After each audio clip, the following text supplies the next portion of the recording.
Thank you. Well, good evening everyone. My name is Doug Chipman. I'm Mayor of the City of Clarence, and it's my pleasure to welcome you all to this council meeting. Could I ask those present to please stand and join me in the council prayer? Almighty God, we humbly beseech Thee to vouchsafe Thy blessing upon this council, direct and prosperous deliberations to the advancement of Thy glory and the true welfare of the people of the City of Clarence. Amen. I'd like to acknowledge the Tasmanian Aboriginal community as the traditional custodians of the land that we're meeting on tonight, and acknowledge leaders past and present, and also advise, of course, that this meeting is being live streamed on YouTube, and links to the agenda papers and this meeting are on the council website. Thank you.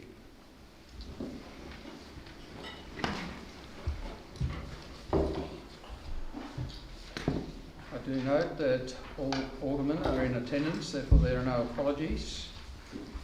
I ask for any declarations of interest of aldermen or close associate with the agenda items, please. 11.3.2, thank you. Alderman Walker.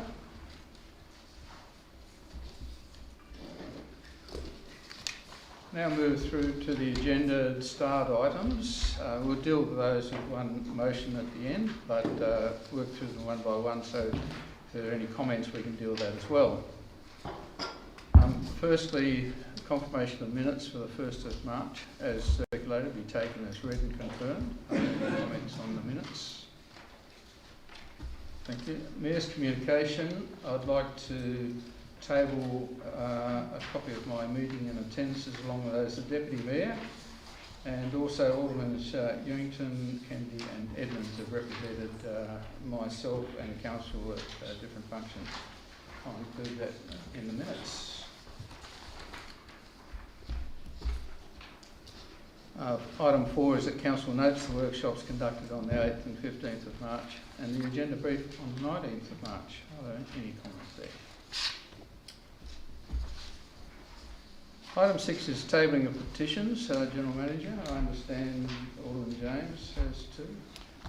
Thank you, Mayor. Alderman James has provided two petitions regarding the Anzac Park off-lead dog area. One is a paper petition, one is an electronic petition, but otherwise they're identical. And they're complying. If I can have the petitions, and I'll formally pass them to you, thanks. I just want to read the actual preamble. There's a petition that's been received, signed. Electronic petition has been received from 1,001 signatories strongly objecting to changing the current council policy of dogs off lead in Anzac Park for the following reasons. Anzac Park, with its flat open space and paved pathways close to the village, allows easy access and use for senior citizens, those with mobility issues, young people and families to enjoy the company of their dogs off lead and still under effective control. Anzac Park is an integral part of the Anzac traditions and lends itself to a social gathering place for the community with their dogs off lead, enjoying the freedom of outdoor space. Dogs are part of the Anzac family and traditions and recognised as Australia's greatest war animals. And there seems to be a tendency these days for the friendly dog to be part of the Anzac family and tradition, and this has been part and parcel of the Anzac tradition for dogs off lead.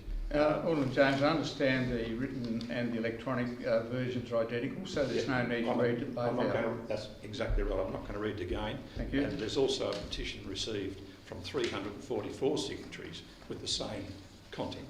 Thank you. Thank you. I table the petitions. Moving on to item 10, reports from outside bodies. Firstly, from the single joint authorities, copying refuse disposal site joint authority. I note the December quarterly report's still pending. Do you wish to make any other comments? Thank you. I have nothing to report on Tas Water.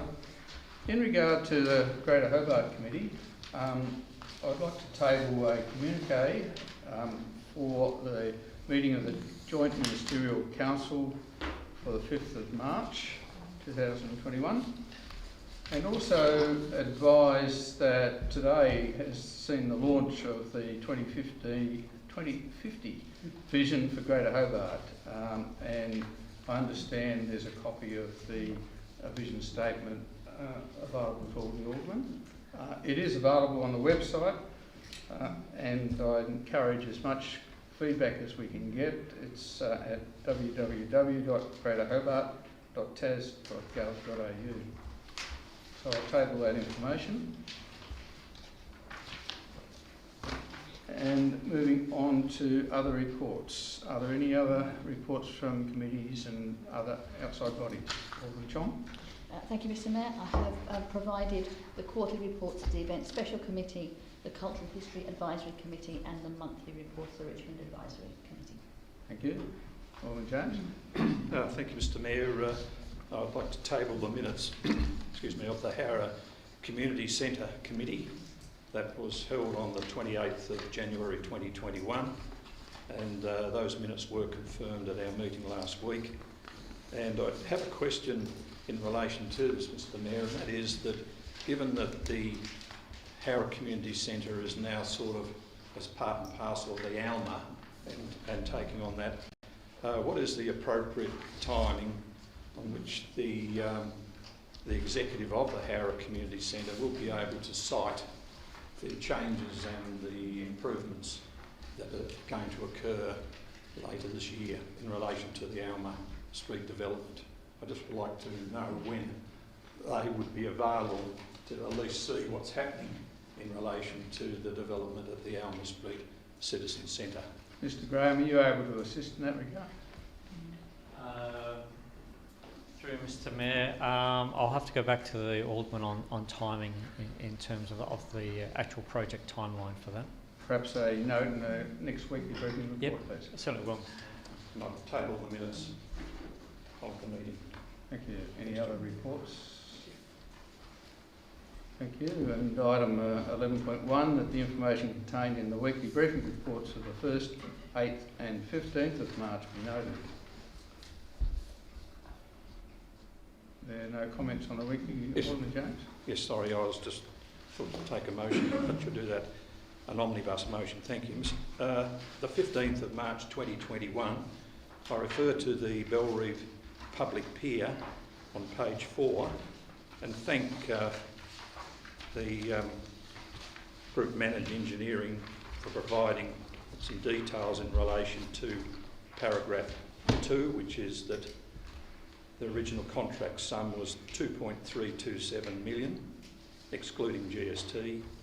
The amended contract sum is 2.499.644. My question through you, Mr Mayor, is in relation to the contractor has submitted a number of variation claims which are still under assessment in accordance with the contract. Council staff have sought independent advice on these claims. Is Mr Graham able to advise Council as to sort of the number that may go over and beyond the actual 2.499 million at this stage in relation to the variation claims which is under assessment? I suspect not, but he might be able to tell us when we can expect a final figure. No to both questions there, thanks Mr Mayor, but as soon as I know I'll certainly inform Alderman. Thank you. Moving on to item 7, public question time. There are no matters on notice. There is a question to a previous question on notice from Joanne Marsh, which the answer's in the agenda. I'll take that as read. Item 7.4, questions without notice. General Manager. Thank you, Mayor. I have one question without notice from Mr Victor Marsh. The question is, when the breakwater/public pier is completed, what plans does Clarence City Council have to combat antisocial behaviour such as drug and alcohol consumption, vandalism, littering, diving off the pier, riding of bikes and skateboards, unrestrained dogs and general skylarking where people can gain access to the ledge on the seawall side? Also, will there be a limit to the amount of people allowed on the pier at any one time because of COVID safety requirements? The answer is as follows. Council is currently finalising signage requirements for the Bellreef Pier. The signage will include the standard signs for no swimming, no berthing, no bikes, no skateboards, and a deep water advisory sign. The signage will also display a gross load warning, and persons using this facility do so at their own risk warning.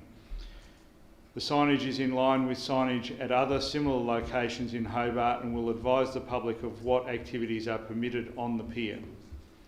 As with any other public space, if there are issues with antisocial behaviour, those concerns can be raised either with Council or Tasmania Police, depending on the nature of the complaint. Council is not considering any COVID-19 signage for Bellreef Pier. The requirements around physical distancing of 1.5 metres has been in place for some time now. When Tasmania had staged restrictions last year, Council did put advisory physical distancing signages around some of its public places. However, these were removed when restrictions eased. Council continues to monitor the public health requirements and will act in relation to all public open spaces, including the pier, if requirements change in the future. Thank you. Moving on to item 8, deputations by members of the public. General Manager, I believe there are 4. Thank you, Mayor. There are 4 deputations tonight. The first is from Michael Cooper of MCA Architects in relation to the planning application for 48 Bridge Street in Richmond. MCA Architects has been engaged by the doctor who owns the practice to apply to the planning department for a change of use, business and professional services at 48 Bridge Street, Richmond. The doctor is relocating her practice from an existing rented premises in Richmond to this building which she has purchased. Her intention is to live above the practice on the 1st and 2nd floors. The application for general practice doctor's surgery and the intended use is permitted in the planning scheme. Both the Council's own Consultant Heritage Officer and the Tasmanian Heritage Council Officer have recommended approval for this application. MCA are highly skilled in providing professional medical rooms in heritage buildings, having just completed a similar project at 32 Davey Street in Hobart. Works planned inside the ground floor of 48 Bridge Street are respectful of the heritage elements of the building. The flagstones on the veranda will be relaid to a level finish and the existing counter retained for the practice reception desk. Plumbing will also be less intrusive with the use of sani pumps for the consult room hand basins to transfer waste under the floor in flexible poly pipe. The comments from some representations refer to the disappointment that the gallery will close. This is a personal opinion and not a planning issue that one could appeal against. One could also reflect on the original use of 48 Bridge Street as a corner shop servicing the town up to the early 1970s, when it had to close when the supermarket opened over the road, providing a larger and better selection of goods. The shortfall in car parking under the scheme requires the applicant to provide a cash in lieu contribution of $27,500, and this has been agreed to and will form part of the planning permit. The doctor's existing patient list is extensive and her involvement in Richmond and Sorell is well known as a leading health professional. Many small towns in Tasmania would be envious to have their resident doctor living above the shop. We trust that you'll support the application. The second deputation is from Mirella Bywaters in respect to the same application for 48 Bridge Street, Richmond. My husband Scott and I moved to Richmond 12 years ago. We were attracted to this pretty historic town because of its mix of shops, services, cultural facilities and historic charm. Whilst things have come and gone, we feel the heart of the village has been based around the Sadler's Court precinct. We have no objection to the development per se. In fact, we are developers and we own heritage buildings. Our objection is only to the use of medical centre in this site, in this building. The position is a disaster waiting to happen. It has terrible traffic flow, no parking and poor access. The building itself will need to undergo major changes to comply with today's standards for disability, and the original heritage will be lost. The area already has poor parking facilities and will impact the existing small businesses that are already struggling, and also impact the residential sector. It would not be too hard for this developer to purchase a building in Richmond that is a better site to meet the needs of their well-needed business. The third deputation tonight is from Todd Leal in respect to the planning application for 20 Aqua Place. Mr Leal raises a number of objections. The first is inadequate garage parking, on-site visitor parking. Planning scheme requires a proposal to provide 2 car parking spaces and 1 visitor space per dwelling. This proposal does not comply with either requirement. Both garages are 26.2 square metres in floor area. Both garage doors are 5.5 metres in width, giving a depth of 4.77 metres. This depth is not enough length for most vehicles. A VW Golf is 4.25 metres in length, a Mazda 6 is 4.86 metres in length, and a Toyota Hilux is 5.32 metres in length. Therefore, the planning showing adequate garage parking is not practically possible. Please note this was raised as a representation issue and not addressed. The amended plan relocating Unit 1's garage door means the loss of both on-site car parking spaces, as they are now required for vehicle manoeuvring. Unit 2 has no on-site visitor parking. The solution given, visitor parking in front of the site, is considered to be adequate. A site visit reveals this is not the case. Driveways to 20, 18 and 16 Aqua Place are abutting each other, and thus there is no parking available in front of the site. Between the driveways 20 and 22 Aqua Place, there is a corner and an insufficient space due to the placement of the driveway to 22 Aqua Place. Second objection, unit development is prohibited under the planning scheme and in breach of the hazard management area. Clarence Interim Planning Scheme 2015 E1 Bushfire Code requires that all future dwellings on the newly formed lots within the subdivision permit SD 2018-57, approved by the Clarence City Council Alderman on the 13th of January 2020, 12 Aqua Place, must achieve a minimum BAL 19 rating. The designated building areas for each lot are clearly defined, as is the hazard management area. Any dwelling within this hazard management area is prohibited to maintain the BAL 19 rating. This development, as submitted, is prohibited under the planning scheme and the subdivision permit, and is not a discretionary item. This should have been addressed under statutory implications for this development, as the proposed construction of Unit 2 is within the hazard management area. The development plans indicate that a BAL 19 rating has been maintained. Further, this should have been identified in the earlier stages, as this proponent is the developer of the original subdivision and would have been fully aware of the Bushfire Code requirements. We are asking you to refuse this development on the grounds of inadequate parking, and it is prohibited under the Bushfire Prone Areas Code. There are other issues, for example stormwater and overshadowing, that would be grounds for refusal, although time does not allow. Thank you for listening. The final deputation tonight is from Jenny McLeod in respect to South Arm Oval Master Plan. The earthberm proposal for the South Arm Skate Park, if it goes ahead, will be a visual reminder to ratepayers of how the council chooses politics over sensibility, research and community will. Firstly, I would like to thank aldermen who have taken time to consider our concerns, and for those who will be voting against this proposal today. Justification for the earthberm has been made after lobbying by a handful of people to council, despite the council's own noise reports meeting regulation requirements. Noise is subjective. There is no guarantee the structure will reduce noise for all of the complainants. Despite this, a community consultation providing 3 noise mitigation options was activated.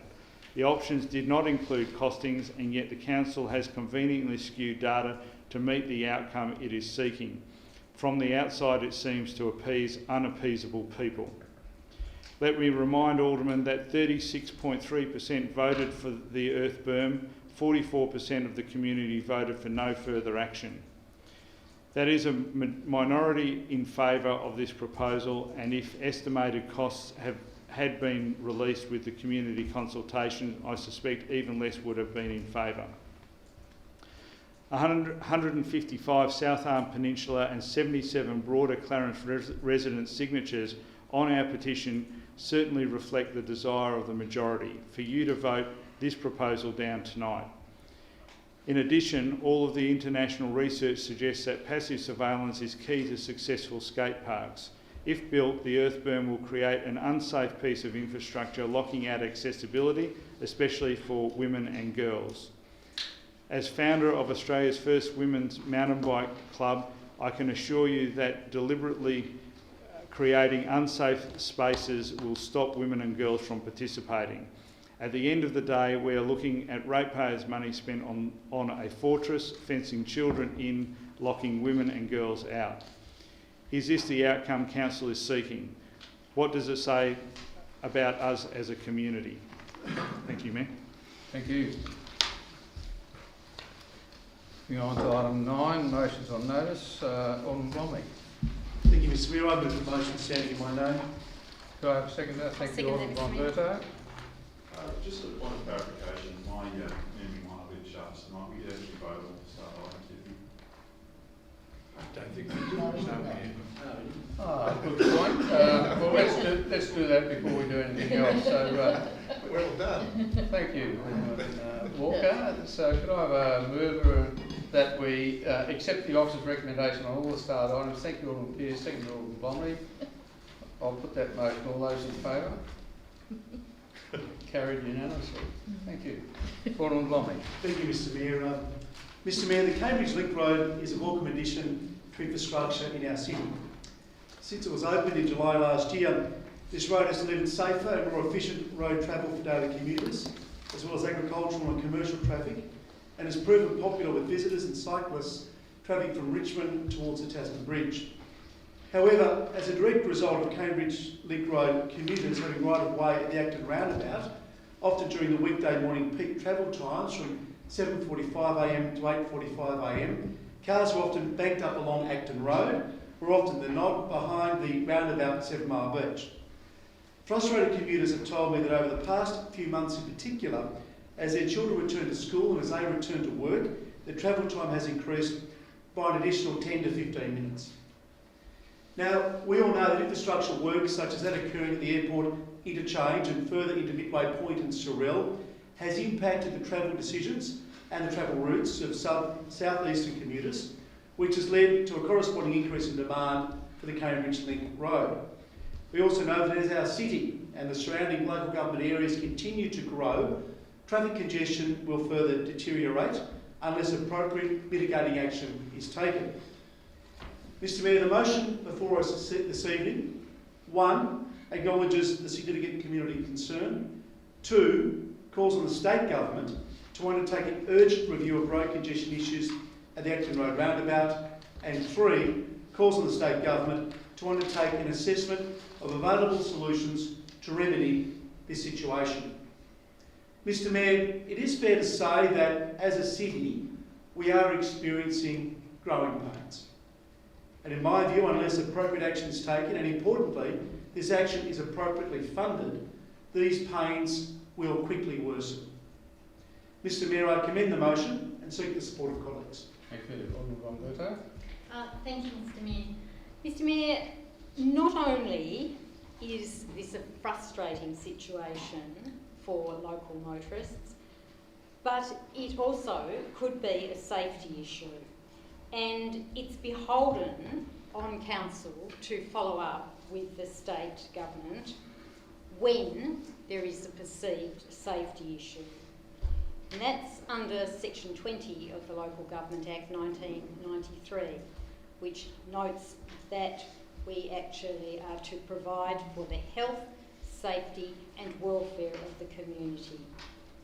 I note that last council meeting we actually approved a similar motion in relation to Mertons Road that Alderman James put forward. So I commend this motion to council. Thank you. Other speakers? Alderman Moller? Thank you, Mr Mayor. I have concerns with this motion, and the fact are that there are some assertions being made. I became aware of this issue as a social media issue, and on the site that I was made aware of, there was very little comment at all. One or two people reacting to it, and basically not too many. So I thought that a 10 to 15 minute delay seemed quite a large issue, so I took the trouble over several mornings to actually do a traffic survey. The first thing is that I've noticed that the traffic is never beyond the Silvan Road junction during the times that I checked it. And that the travel time from Silvan Road to the roundabout is about 40 seconds. On each of the mornings that I checked at 7:30, the average time, and it was fairly consistent, was 2.5 extra minutes, 2.5 extra minutes due to some queuing up at the roundabout. At 7:45 it reached 3.5 minutes, which is probably understandable, and then, but by the time 8 o'clock came around, the delay was down to 30 seconds, and by 8:30 it was 15 seconds, and by the time 9 o'clock turned up, there was no delay at all. So I'm really sort of wondering why we would pick this part out and require the state government to spend extra money and to do everything else.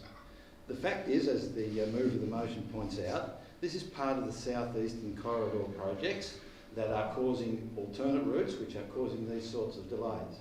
And the government's response to that consistently, at least to the electors of Lyons, has been that it will cause disruption, but that is a fact that we must learn to live with.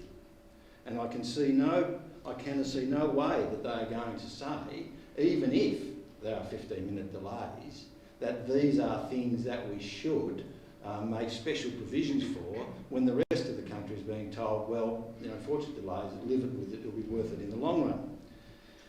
So what's the harm in doing this? There is a roundabout that experiences significant delays outside the southeastern corridor project. This is a roundabout that the government has committed to doing something about. And the thing that could be done about this is to build the ramps at Rosny Hill and Gordons Hill Road ramps. And the government has basically said, oh, well, they've put that on the not urgent projects, and basically said when it was done. Now, moving motions like this has the effect of just reminding the government that don't take any notice of what Clarence asked for, because, what they've asked for in the past, we've managed to fob them off, and now we're going to give them something which is even less of an issue, even if the worst case scenario exists, and which is part of something they've already dealt with. I can't support these kinds of motions when they're not backed up with some basic factual data, and they are completely attributable to something which the government has already said you'll just have to deal with it. Thank you. Other speakers? Alderman James? Yes, thank you, Mr Mayor. I believe, and I think we've all been made aware of, that there is a state election that's in the wind. And anything that can be brought to the state government's attention leading up to that, whether it's going to be next month or later this year, it's a question that I think we need to follow up. And by putting a recipe or a menu, if you want to call it that, forward from this council to the government to say, well, look, Clarence is very proactive here. It's not only has it suggested the Mertons Road be considered as a matter of concern, but also a matter in relation to the question that's before us at the moment, and that is a review of the road congestion issues at the Acton Road roundabout interchange connected to the Tasman Highway. And this is asking for a review, an urgent review, and that's requesting, of course, the state government to actually on behalf of the council to follow through with this, and I think it's a reasonable motion, and it's also sort of part of the link, not only between the on-off ramps, which we've been trying to work through and get the government to work through on that, and perhaps that may be another time, together with the Mornington roundabout, to be put forward as another item for consideration by the state government leading up to an election. So I think anything that we can do in relation to letting the government know that there are concerns within the community about traffic congestion and road safety and those other measures, I think it's the ideal time, and I will be supporting this recommendation. Thank you. Other speakers? Alderman Walker? Yeah, I'm not sure about the election smorgasbord. Smorgasbord's been a bit out of favour in recent times, and sometimes with menus, certain people have been known to be cheapskates and seen what's at the bottom of the list and think I'll pick that one rather than the more intense infrastructure at the top of the list. I'm inclined to support this, but my reservations are largely around the fact that the bypass is awesome. It's something we wanted, it's something I welcome, and it is something that I've had long discussions and was pushing for a very long time, in particular with consultations with parents at Cambridge Primary. This has been a really important material benefit for them. There have been some comments around whether the traffic is artificially behaving in response to what we see with traffic wanting to go everywhere but through Midway Point at the moment if it's coming from the southern beaches. And it is phenomenal, the traffic that I now see as I head north on East Derwent Highway, travelling south, especially from the, if you like, the Risdon Jail roundabout. So, as I said, they're my reservations, and I hope that if this motion gets up, then the wording would be very flowery around the fact that we don't appear in any way ungrateful for the bypass, because it was delivered, you know, I think ahead of schedule. It was done to a quality job, and we are much the better for its existence. And I hope the motion won't be perceived as counter to that. Thank you. Sorry, Edmonds. Alderman Edmonds. That's all right. Thanks. No worries. Just very, very briefly. Yeah, I agree with some of the sentiments just raised previously, but you know, I have had this raised anecdotally with me. It's not something I'm aware of. I don't drive on that road those times of day. I'm comfortable with the fact that there'll be a review. I'm happy with the fact that it's urgent. I appreciate Alderman James's comments about an election, but I think this has been raised now. I think we should get it looked at, and I'll be eagerly awaiting what the response is. Thank you. Alderman Kennedy. Thank you, Mr Mayor, and yeah, I'm happy to support the intent of the motion, but one thing I would like to put on the table is that through consulting, I suppose, with the Acton residents and people at 7 Mile Beach and generally in that area, it would appear a lot more traffic is actually backing up there because of the traffic now coming through 7 Mile Beach through the airport road. So I'd just like to put that on the table. And also, I've seen a number of these motions now, and I'd like to know, do we actually get a response in a time frame or anything on them? It would be nice to have some sort of feedback as to how it's going to happen, when it's going to happen. Thank you. Thank you. I wonder, Mr Graham, when we send these letters off, can we have in place a reply coming through the weekly briefing reports? Oh, well, for example, the Mertons Road one, we've received a reply, and that will come out this week in terms of that notice motion. But we are dependent upon State Growth's response time on these matters. But yeah. All right. Thank you. Any other speakers? Alderman Chong. Thank you, Mr Mayor. Look, I'm probably going to support this, although with a huge number of reservations.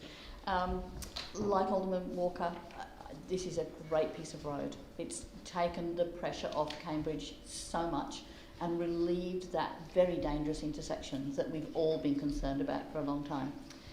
As somebody who drives along that road at least once every single day, I have never seen a large number of people backed up at that junction. Doesn't matter whether I travelled at 6 o'clock in the morning or during the day or in the evening. But obviously, I'm just not picking the 5 minutes when there are some people who have this issue, so it probably needs to be looked at. I would think, looking at Richmond and the volume of traffic that's going through Richmond at the moment, that this is probably an issue that will go away when Midway Point is fixed.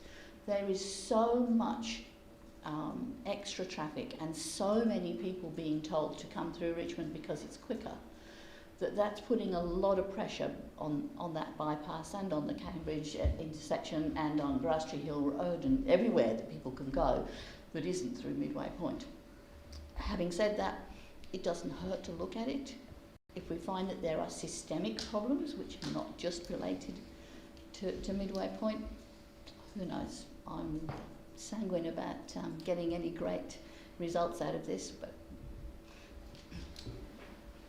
Alderman Pearce. Thank you, Mayor.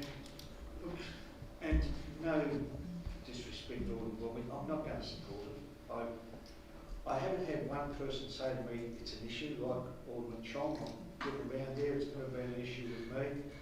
And to me, getting off the point, the airport roundabout, I just want them to get on with that and get that done and finished. It's going to take a long time. If people were ringing me up or contact me, I know a lot of people in this area, not one have said anything to me about a delay. So I'm just thinking we're just confusing and muddying the issue.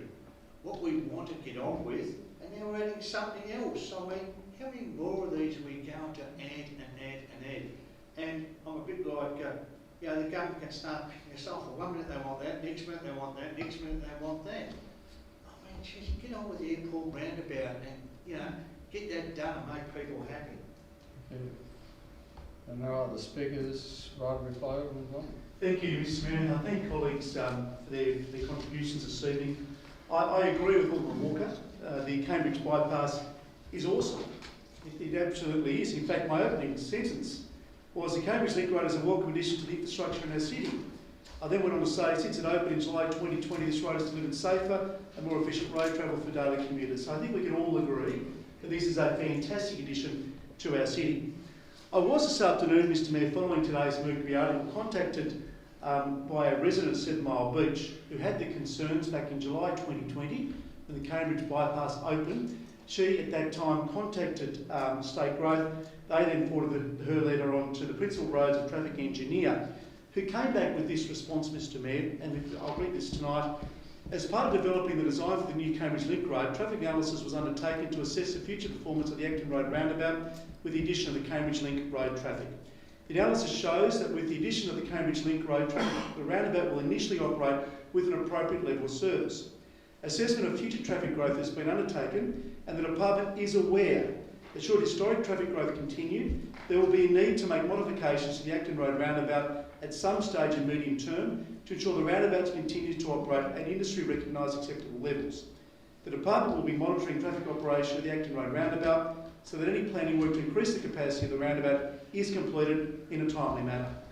So it is fair to say, Mr. Mayor, that when the Cambridge Link Road opened, the Department of State Growth was aware that this may cause issues. Now, like Alderman Mulder, I've also been up there in the morning. I've been there at 7:45 over the past fortnight on 4 occasions. Now, none of those occasions I see any other colleague there, but I did, however, talk to a number of residents who contacted me. I met them, was at the intersection there. This is a real issue. It is an issue that is real to our residents in that part of the city. What we're asking for today is the state government to conduct the assessment they promised to do when the Cambridge Link Road was open and to take mitigating action. Because as I said, Mr. Mayor, things are only going to get worse. We need to act now and we need to start future-proofing the infrastructure of our city. I commend the motion and seek the support of colleagues. Thank you. So the motion is as presented by Alderman Bromley. All those in favour? Against? The motion is carried. Alderman von Berto. Thank you, Mr. Mayor. I wish to move the notice of motion in my name. Do we have a seconder, please? Alderman Jones. Thank you, Mr Mayor.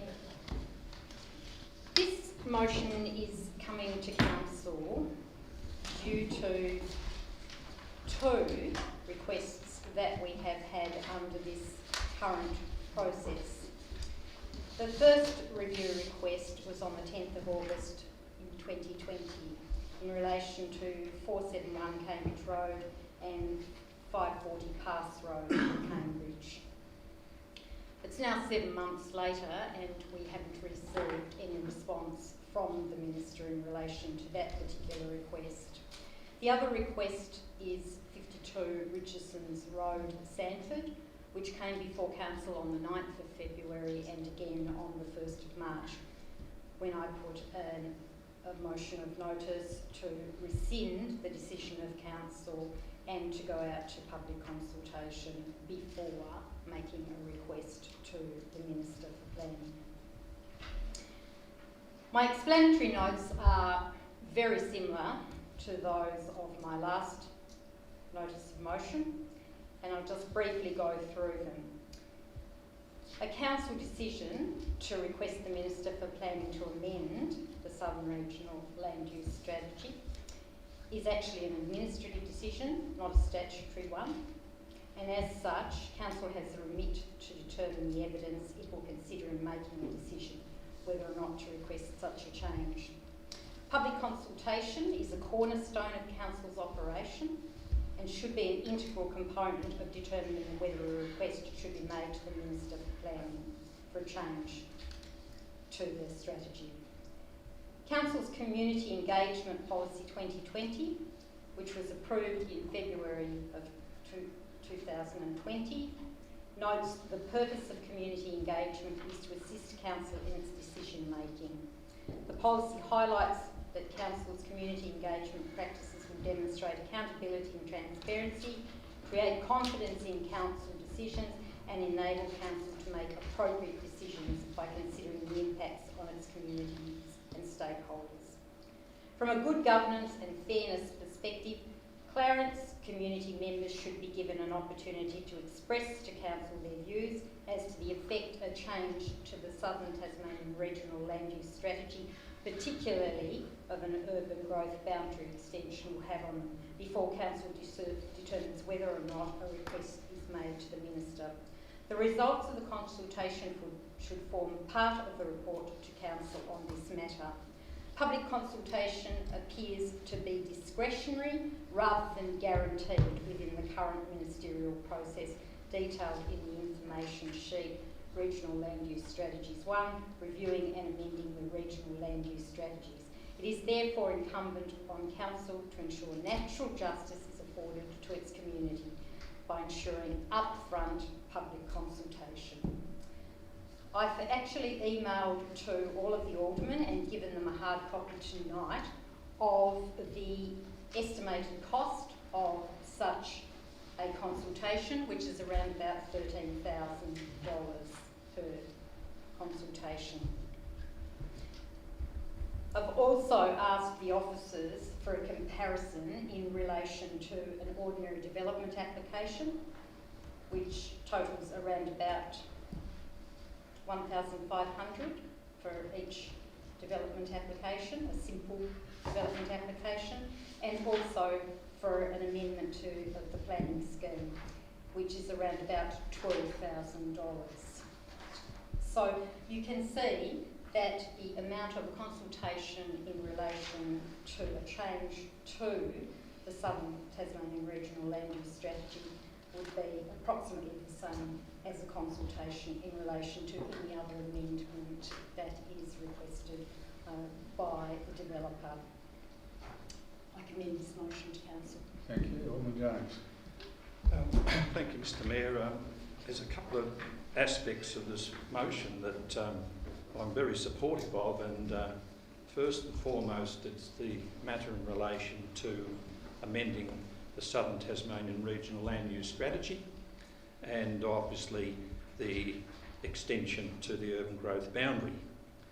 Now, in a nutshell, I have no problem with that because I think it's overdue. The actual urban growth boundary is integral to, as I believe, the schools. and there has been no move by the government, whether it's of its political persuasion or otherwise, to bring this forward since it has been mooted. That from its early stages of 2011, there was a discussion in 2016, and then there has still been discussion, but nothing has happened in relation to the amendment amending the STRULS, and in particular the urban growth boundary. And the motion as it reads is good because it is trying to bring to the fore the broad public consultation before determining whether or not to support a particular request. Now that's great, and we've all have signed off, or the majority of this council have signed off to Council's Community Engagement Policy 2020, and that was approved in February 2020. And that, by the very nature, means that we ought to be able to participate with respect to any changes that are being proposed in relation to STRULS, or indeed the extension of the urban growth boundary. What I do have some concerns about is who bears the cost of this. Now, Alderman von Berto has very kindly provided this spreadsheet, and the costs there are very well itemised, but at the same time, I'm just wondering as to whether or not the council ought to be bearing these costs in relation to this.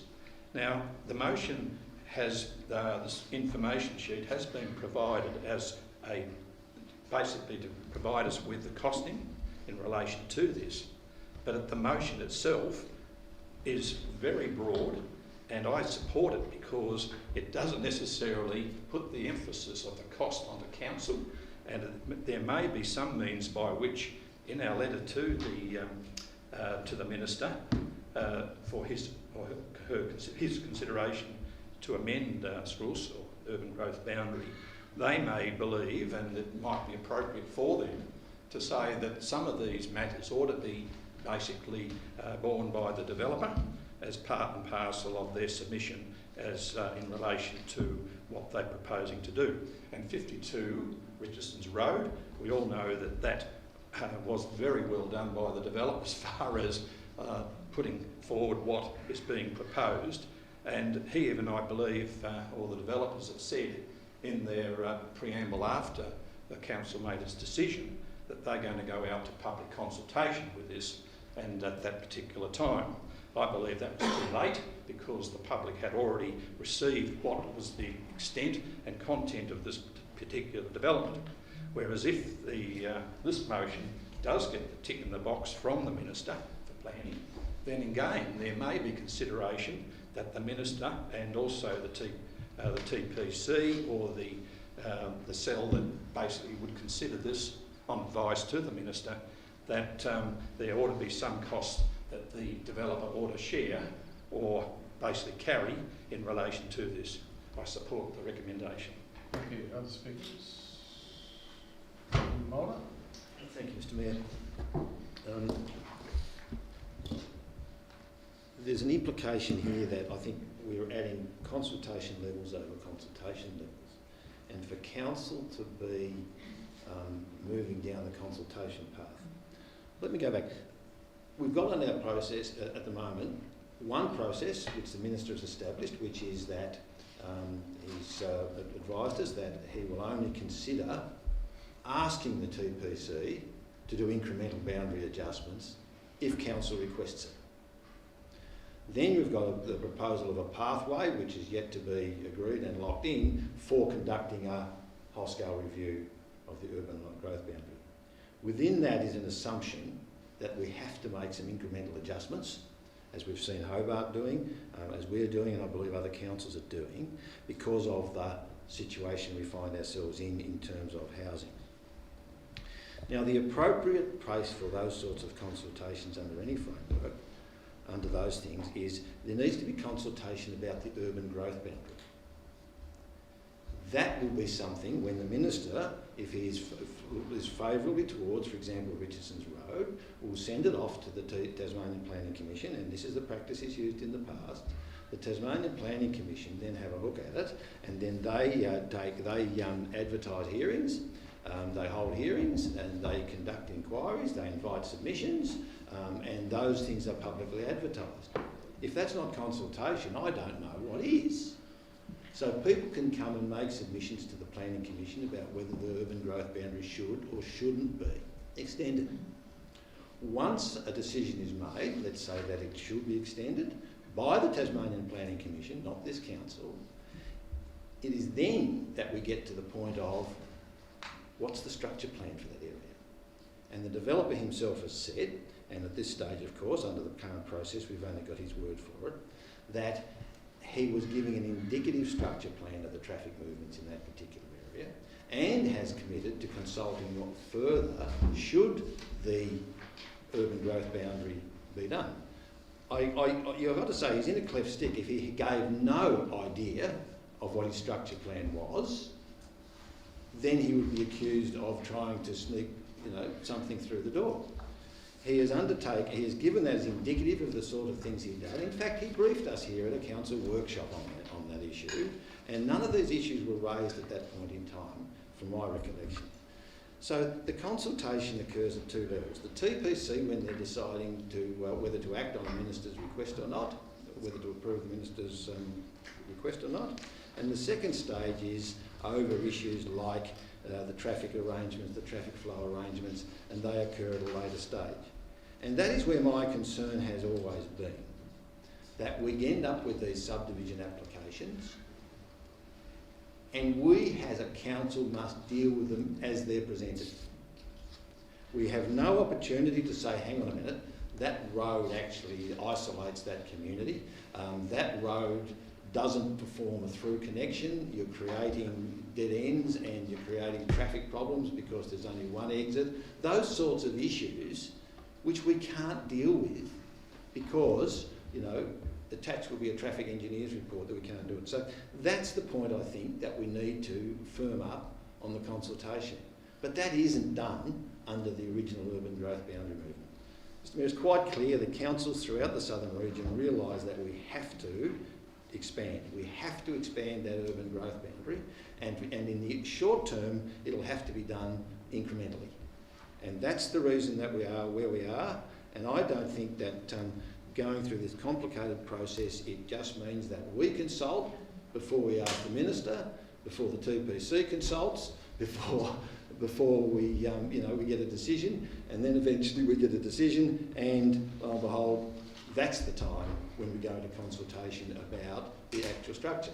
The public have had their say in whether or not they can make their submissions to the TPC, and then they have another say when it comes before the actual structure plan for the subdivision. Thank you. Other speakers? Alderman Ewington. Thank you, Mr Mayor. We're elected to make decisions on behalf of the community. Sometimes we've got information in front of us that we've known over a period of time that's been presented to us in a variety of different workshops and a variety of different settings. And sometimes we're asked to make decisions on the fly that is what we believe is in the greater good of the community. And at the moment we're faced with a situation where, every day we see stories about housing affordability and rental crisis and those sort of things. And I believe in this situation, as Alderman Mulder just reminded us, we're going through the process that's been established at the moment. Now, the reality of this is that adding another layer of consultation to this is just overkill. I mean, I've said it before and I'll say it again, paralysis through over-analysis. I mean, how many times are we going to consult on these sort of things over and over again? It's not going to change the outcome, because my fear is that we're just going to get the same sort of negativity from a certain section of the community in certain locations, and we see that all the time. I don't need to point that out to anyone. People are allowed to have some community input, but sometimes we need to make decisions based on what we think is the benefit of the whole community, not just some people that, to be honest, the NIMBY attitude comes through in some situations. That was spelled out quite clearly when we had the Mornington situation, where that was all fine, no one was worried about that. You get to Lordale and everyone all of a sudden jumps up and down and says, no, this is my little community, I don't want to change at all. I won't go too much into that, but I mean, at the end of the day, I think we're building a rod for our back in a certain extent with this focus on so much consultation, because part of the problem in our world out there at the moment is this situation where people have led to believe that is all about consultation till everyone agrees. Now, that's never going to happen. Now, we're elected to make decisions. I believe that in the instance of the Richardson Road and the Mornington situation, we both made the right decisions, and I see no reason to add another layer of consultation to this process when there's already at least 2 more layers to go through for that to progress any further, for us to then be in a position to approve either of those developments to actually happen. So, no, I don't think there's any need for it, and to be honest, I wish we'd just let this one go and let it take its course, and I think everyone will have their chance to have their say, and I think that, that's more than adequate in this situation. Thank you. Other speakers? Alderman Edmonds. Thank you. Yeah, I had, obviously we don't get the full version of the motion until, as a sort of staged process over a week. And, my main concern with this was the potential that it could create unnecessary red and green tape, as the cliche goes. Looking at the motion in the words in point 1 and 2, ticks a few boxes for me. It talks about, it doesn't complicate past issues to me. It talks about future requests by Clarence within Clarence. So we're not going to get tripped up by, like issues like we had with Hobart recently, where we all of a sudden, what are we supposed to do about the consultation with that? So I don't think there's too many landmines in this in terms of that sort of stuff. And broadly around consultation, I take the point that there's a lot of processes along the way, but if the rules are in place, people can play by the rules. And I think that's what everyone said throughout certainly what I said throughout the more recent processes where we've done this twice, that the rules are there. People say, what are the rules? How do I do it? They talk to our staff and they say, how do I go about this? And the staff say, this is the process, this is how you do it, this is step 1, step 2, step 3. And they follow it to a T. So yeah, we can put this in as part of step A or step B, that they're aware of that, and then it has to take place. And I don't really have a problem with that at all. Thank you. Other speakers? Alderman Walker. So we've been given a Excel style potential cost sheet breakdown. 13,000 has been quoted. That is helpful, I guess. But I guess the term broad can be interpreted a number of ways.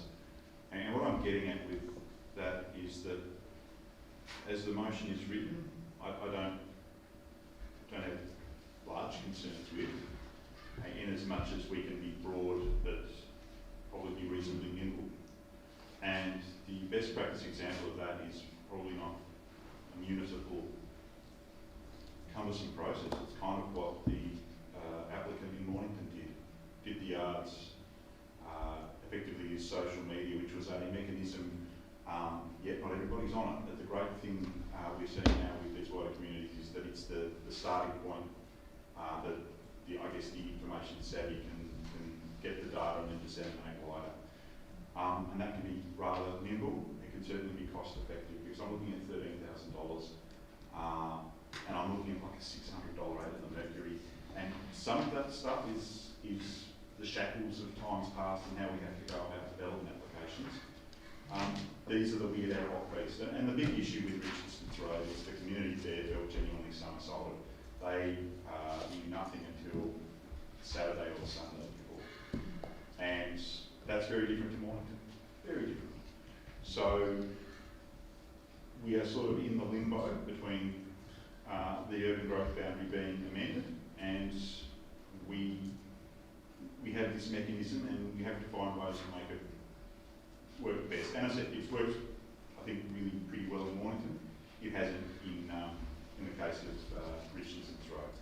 So I will support it, but I think the 12 of us, rather than just one of us, can have input into what broad means. I really do. And on that basis, I'm comfortable to support it. Aside from that, there's a lot going on in this space, and I looked over this when we emailed it today, because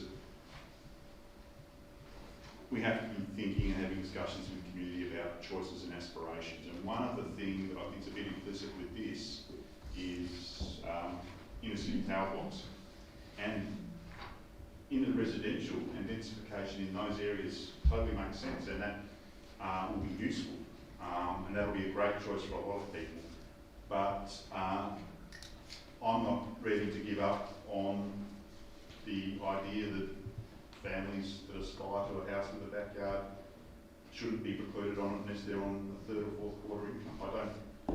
I haven't forfeited that. I don't think it's without the wit of local government across Australia, maybe not in parts of all of Sydney, but again, having choices, having options, sometimes within the existing suburbs as well. So I'll be supporting this, but I won't be supporting $13,000 a pop. Hey, other speakers? Right, a reply, Alderman von Bertha. Thank you, Mr. Mayor. I thank all of the aldermen for their contributions. What I've taken out of those contributions is that we need, and we have been asking for a very long time, a detailed review of the strategy. That doesn't appear likely to be going to occur in the near future, and at the moment we have started to have ad hoc requests for instance, changes to the urban growth boundary in relation to the strategy. Speaking with the officers, they believe that unless there is a full-scale review of the strategy, then there's a likelihood that we will get more of the ad hoc changes requests. As Alderman Mulder noted, there is an assumption in relation to incremental adjustments. However, what my motion is about is that there needs to be upfront public consultation. Alderman Mulder refers to that there will be public consultation as a component of the Tasmanian Planning Commission hearings in relation to any incremental adjustment. That's too late. We need to have that public consultation at the very beginning of the process. We owe that to our community, particularly when we have the community participation policy that we have put in place. And it's this iteration of council that put that policy in place. And as I said last time, there were a number of aldermen who actually stood on the platform of public consultation in relation to all sorts of matters. We're not hamstrung, as far as this one is concerned, in terms of our requirements as a planning authority. So I think it's very important to note what my motion revolves around is upfront consultation. And as Alderman Walker said, we can actually determine how broad that consultation will be depending on the type of change that is envisaged as far as the strategy is concerned. Thank you, Alderman von Bertha. So the motion before the chair is as presented by Alderman von Bertha. All those in favour? Up, please. 1, 2, 3, 4, 5, 6, 7. Against? The motion is carried. Alderman Edmonds. Yes, move to seek the motion in my name. Do we have a seconder, please? Thank you, Alderman Kennedy. Alderman Edmonds. Okay, I'll just start with a deputation from the business owner. Dear Mayor, dear Alderman, there has been disagreement about the Pooseum sign between Clarence City Council and me, the owner of the Pooseum, since August 2019. Before erecting the sign in 2018, I asked the owner of the signage company and a business owner in Richmond whether I needed permission from the council. Both assured me they did not, which was, as I now know, incorrect information. This has left me in a difficult situation and has caused me a lot of stress over the last 1.5 years. The disagreement between the council and me has two components which cannot be separated. Number one, the council claims that the Pooseum sign is too large and needs to be reduced to at least half the current size. Number two, the council requested a payment of $1,109.20 which consists of the normal DA application fee, a fine that is the same amount as the DA application fee, and a discretionary advertising fee. In regard to the size, I've made the council aware on many occasions that there are other business signs in Richmond that are much larger than the Puzam sign. The council is also aware that the new multi-million-dollar tourist attraction just across the road from the Puzam will soon have an entry sign that will be several times larger than my current sign.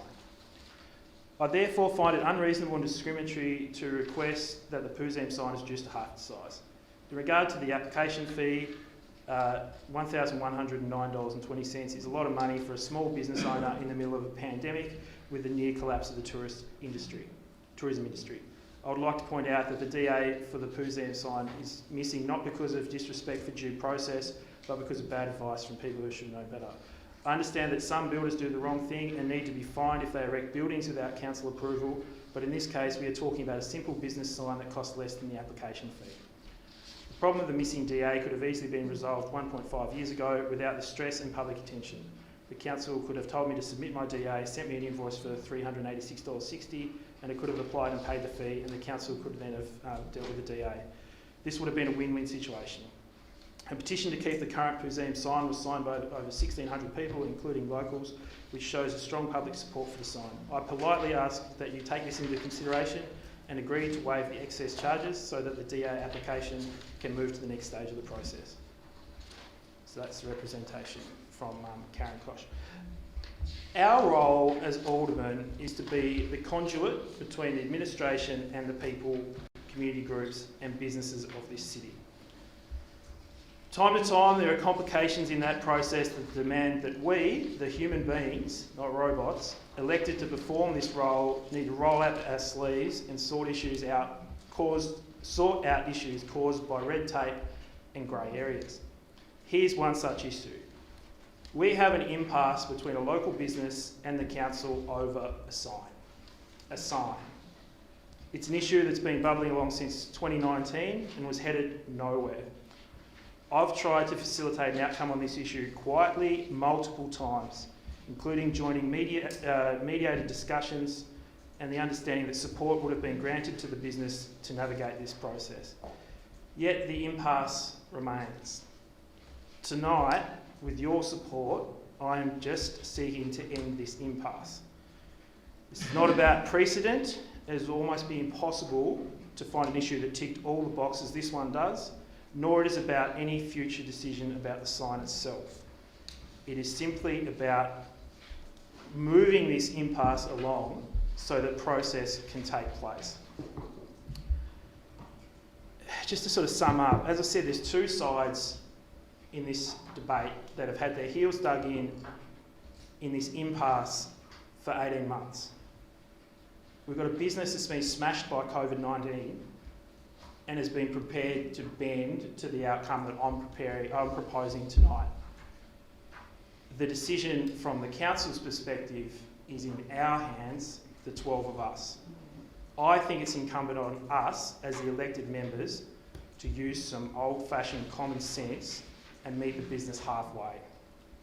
I commend the motion and I seek your support to end this impasse and let the council and this business get on with their core business. Alderman Kemp. Thank you, Mr Mayor. There's nothing much more I can add to that other than thanking Alderman Edmonds for all the work that he has done on this. And yeah, I'd like to add this. I really do miss that old friend of mine called common sense. Small business, especially in tourism, has copped enough in the last year and will continue to do so for some time. All we're asking for is the waiver only of the excess fees, and the business is still paying the costs that any other business would expect to pay for an initial DA application. Let's just get on with it, please. Alderman Chong. Thank you, Mr Mayor. I'm not going to support this motion, and there are a couple of reasons why I'm not. While I do empathise with the owner of the museum for asking a landlord and a sign writer whether she needed to actually get some information about putting a sign up, at the end of the day, common sense in any business says that you check out what's needed. Seriously. Richmond, of all the places in Clarence, enforces codes on signs and buildings more than anything else. This council and the people who live there work really hard to keep Richmond as a premier tourist place. And the way we do that is by making sure it keeps that look and feel about it, that keeps people going there all the time. There were 250,000 visitors to Richmond in the year before COVID. Now, that won't continue to happen if everybody, bit by bit, tries to break the codes and the regulations that we put in place. The problem with the sign is that the orientation is wrong and the size is wrong. Now, if this motion said for the lodgement of a development application for new signage or a new development application, I would be happy, but as you read in the General Manager's reports, that's not what the intention is. The intention is to get us to waive the penalty fee so that a development application can be put in for the sign, which is currently wrong. Now, what's the point in doing that? If you're going to run a business in Richmond, and I do empathise with the tourism, because it has been really hard. Even in Richmond, it's been very difficult. You need to understand that there are business requirements of doing that. The second reason I'm not going to support it is we introduced that penalty payment to stop people just going ahead, building something, doing something, and then going, oh goodness me, I didn't know I needed to do something about it. Perhaps I'll just put in a development application now and you can approve it. The whole idea of these fees afterwards was to stop that. We've had things from a sign to a huge shed where somebody's decided they, forgot to put in a development application. The only way that we can continue to stop that and continue to maintain getting things done is by putting a penalty payment when people do the wrong thing.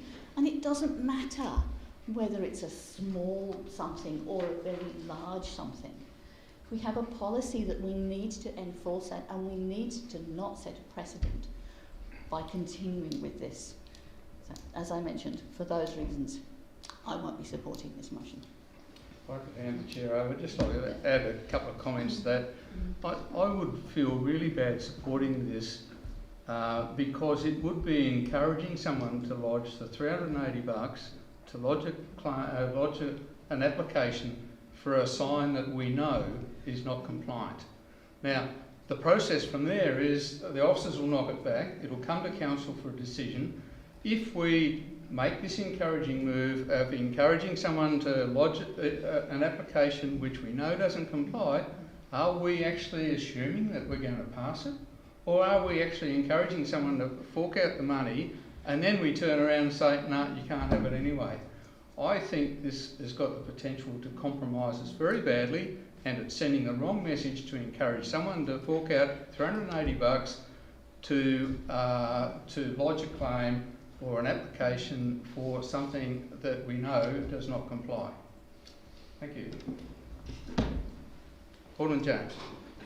Thank you, Mr Mayor. It's very interesting to hear your comments and also the Deputy Mayor's comments in relation to this, because I believe in this place we need to have a social conscience, and we need to be able to make sure, in fact, that we look at each and every application on its merits. And it was already mentioned by the mover of the motion that the applicant received advice, and in most instances this is where a lot of these small businesses start. They basically need the advice and support of the owner of the property or somebody who is in that particular line of business. In fact, at the time they were advised they didn't need to lodge a development application, but at the same time we don't need to raise and hold the big stick over people when in fact we need to look at each and every matter on its merits. Now, I'm not going to speak against this because I believe we have a social conscience to be able to assist small businesses, and in this instances of where there has been a mistake made, and in this particular case there has been, then we need to be able to look at the circumstances and exercise our discretion, and we can do that. We can support Alderman Edmund's motion here because he has spelt out the circumstances in relation to this. This council has the ability to waive the penalties And also, that's the operator has agreed to pay the $386, I think it is, $386, which is the standard application for a sign of this nature. We need to support small business, and we need not to be seen by the community that we're going to ride roughshod over particular businesses because they were unsure and unaware of the circumstances in putting up a sign.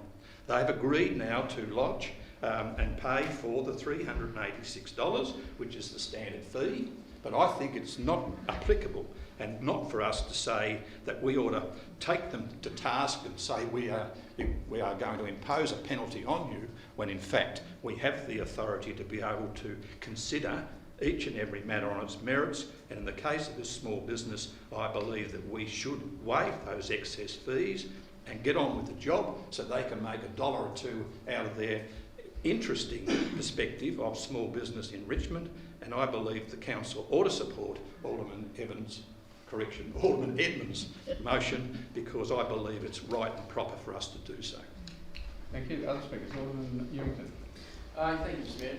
I'd like to take it back to, the real issue here, it all comes down to who are the sign police? I know, Richmond likes to, we've got to have some controls out there, but how far do we go with all this stuff? And it really frustrates me that, we're going to sanitise everything to the point where we don't have any characters out there that are prepared to do something a little bit quirky and a little bit different. Does it mean that everything's got to be approved by some bureaucrats in an office writing a bit of paper and, says you can say this and that's the real issue to me in this situation. I understand the points that the Deputy Mayor's made and you as well, Mr. Mayor, but, if this is a way for me to say, well, come on, enough's enough of some of this over-regulation of our life, and let's just give a little bit of freedom back to people to be able to go out there, be innovative, come up with something different and actually have a chance to actually be expressed their own character in their own way. Seriously, is having a sign down there going to ruin anyone's life? Is it going to ruin Richmond? And no, it's not. And the other side of it too is that our first response to anyone walking into this chamber or into this office to get something done should be, what can I do to help? It should be our first response to a business person. It should be our first response to someone to build a house, someone to do any development. And, if I went down there, I'm sure I'd find signs that are different, that are bigger, that are smaller, that have been there for 30 years that are okay. This one comes along, it's a little bit different. I can see both sides of it, but if this is just my way to say I'm over all this control of people's lives, well then I'll vote for it, because I think that it's a way of actually sending a message that, we've got to be careful with this sort of stuff and actually recognise that it's tough enough out there in life, and it's certainly tough enough out there in business, without us continuing to lay more and more rules and regulations over people. And like I said, it comes back to this. If we try and make everything so sanitised that it's got to be approved by someone sitting in an office, where are we going as a community and as a society? I just think that's a bit too much, and we need to, stand up to some of this and say, when is enough enough? Alderman Walker.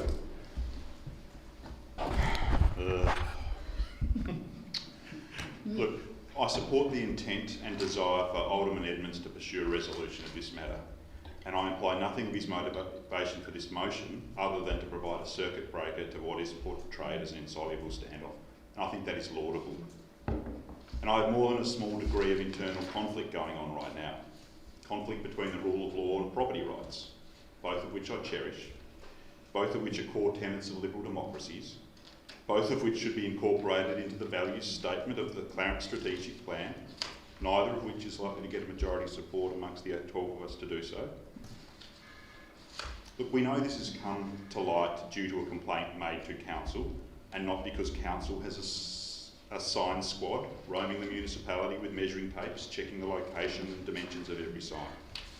But when a complaint is made, it has to be investigated, as it was in this case. I personally have absolutely no concern with the design of this sign at all. In fact, I'd like to go on the record to say that I think the last thing any council should do is operate as the taste police. I could do without this, but it's before us now, and our job is to make a decision. And like any decision, there are consequences. And let's be upfront and start with the political consequences. In the short term, by a big margin, the easiest thing to do is to support the motion and go semi-Churchillian, speaking on encroachment and overreach of municipal zealots, crushing the spirit of small business. And if you would join council to acquire and build political capital, you should support it. If your time here is a stepping stone to somewhere else, then you should back it. Colleagues, there's no votes in nuance, and if you have to explain, you fail. This scenario is manna from heaven for cartoonists, talkback radio hosts and Facebook warriors to lampoon. That's pretty clear. I'd like to support it, but as I said, there's consequences with every decision we make. Now, it's my understanding, and I see what's written by the General Manager, that a retrospective application would be unsuccessful as it would still be non-compliant. In other words, this motion won't resolve the issue. Now, to date in budget sessions, I've always fought to make retrospective applications have higher fees than those that do the right thing. Otherwise, there's little, if any, incentive to bother dealing with the planning department. And if you're caught out, no big deal. Ask long-term Richmond residents about the pepper tree massacre of Australia Day 2013. Look, we should all agree that Richmond is a precious historic village that council is blessed to have within our borders. I note neighbouring councils have openly expressed their desires to acquire it through a boundary adjustment. Again, I'm personally not troubled in the slightest by the museum sign, but other businesses have had to play by the rules even when they might have wished otherwise. If you're not bothered with sandwich boards popping up along Rich Street, impeding traffic flow on the footpaths, or potentially neon signs atop of some buildings, well, supporting this motion is fine. My problem is that it's just going to impair officers' ability to enforce issues as and when they need to. And again, this isn't something that comes before us very often. Mercifully, it is a very rare situation. So here's the deal. The way forward, I think, is that if there's a problem with the rules, and if that sign is non-compliant, well then maybe there's a problem with the historic overlay or code. Let's roll up our sleeves, look at that, and maybe deal with the situation that way, than trying to do a workaround that might have other consequences. So, it's with reluctance that I'm voting against the motion, not because of its intent, which is entirely reasonable, but because of the ramifications, which I consider to be problematic. Doesn't give me any joy. It's not the easiest choice to make of the two, but you've got to look at each issue on the merits and view the consequences. That puts me in the side of not being able to support it. Yeah, Alderman Bloming. Thank you, Mr Mayor. Mr Mayor, like many other previous speakers tonight, I too stand with small business. I stand with business, large or small. But I'm not in the business, and nor should this council be in the business of picking winners. We need to have a level playing field, Mr Mayor. Rules are necessary. They're not always nice, they're not always easy, but they're necessary. Particularly when we're talking about one of Australia's finest Georgian villages, the jewel in the crown of Clarence, Richmond. We need to get it right. This is not an impasse. This is not an insoluble situation, Mr Mayor. It is simply a situation of someone not playing by the rules. But Mr Mayor, if this business had any other name than the name that it has, I wonder if it would have gained the same level of notoriety that it has. And Alderman Walker very succinctly referenced that a moment ago in his presentation. Everyone else plays by the rules. What makes this business any different? What makes it any different? Now, the mover of the motion referenced the business opposite, the maze. I've actually had a conversation with the owner of the maze in recent times. He actually raised this very issue with me. And he said he's played by the rules, he's followed the rules, he's paid the fees, and he's complied with every one of the rules and regulations that we have set down. And his investment, Mr Mayor, is well into 7 figures. Well into 7 figures. A significant investment in our city. And to be blunt, ignorance is not a defence. You've got bad advice, you've got bad advice. You now know the penalty is for that bad advice. Mr Mayor, we are not in the business of picking winners. And to do so would be absolutely, totally unfair to all those many thousands, tens of thousands of small businesses in our city that play by the rules. And I come from a small business family, Mr Mayor. It's not easy. It's not easy at the end of the week to make sure all your staff are paid. It takes a lot. And everyone else plays by the rules. My father always did, and frankly, everyone else should as well. So, Mr. Mayor, I've got to say that I am just staggered that we've got to this stage with this issue. You didn't play by the rules, pony up the money you've got to pay as a fine, get on with business. It is as simple as that, cut and dried. I won't be supporting the motion. Thank you. Alderman Pearce? Thank you, Mayor. I am going to support the motion. And it's funny, in another meeting I had a while ago, I raised the same point that Alderman Ewington raised. And sometimes I think we're so hard on people and businesses that we're just making it impossible. Now, I don't like supporting this motion, similar words to what Alderman Walkley said. But the fact is, it's a small business. Yeah, sure.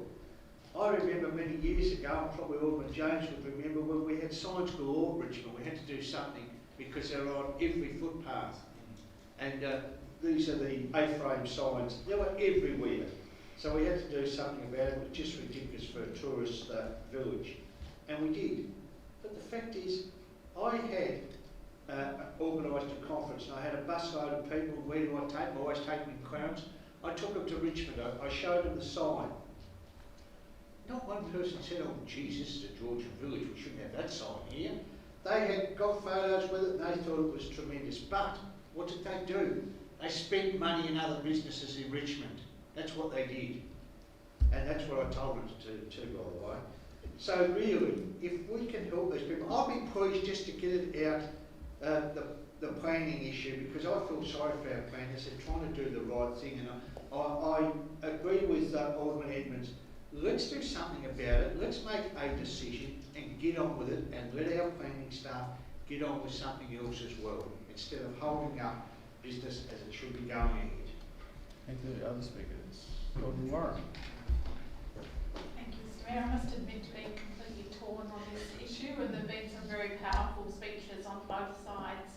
I did plan to support it, but I think I'm swayed by the argument that if we support it and the same DA is submitted, that it won't be accepted anyway. So I urge council officers to go back to the stalemate, the impasse, and see what can be achieved in persuading the owners to submit a new compliant DA, because I think we would be remiss in our duties if we passed this motion and patted ourselves on the back and then we hadn't actually reached any further than we had before it. So regrettably, I agree with a lot of the sentiments as to why we should just get this done, but I'm not sure that that's what we would achieve by supporting this motion. Thank you. Alderman Moller? Mr. Mayor, anyone would think we were talking about a repeat offender here who committed this sin 101 times and that we can't make an exception. I certainly think we can, but I just have got some questions which I suspect the General Manager may have to answer. He states if the current sign were removed and an application for a new sign that complies with the Heritage Code and other relevant planning requirements, the application will be regarded as a new application with no penalty fee payable. Can I just ask, what are the issues where the sign doesn't comply with the Heritage Code and relevant planning requirements? Through you, Mr. Mayor, it might be best if Mr. Gibbs was to answer that. I can give a very simplistic answer, but Mr. Gibbs has the Heritage Code much more firmly in his mind. Through you, Mr. Mayor. Yes, the application would have to be assessed against the code. We would take on the advice of Council's Heritage Advisor, and talking with Council's Heritage Advisor, his concerns have been about the size of the sign and also its placement at an angle to the streetscape.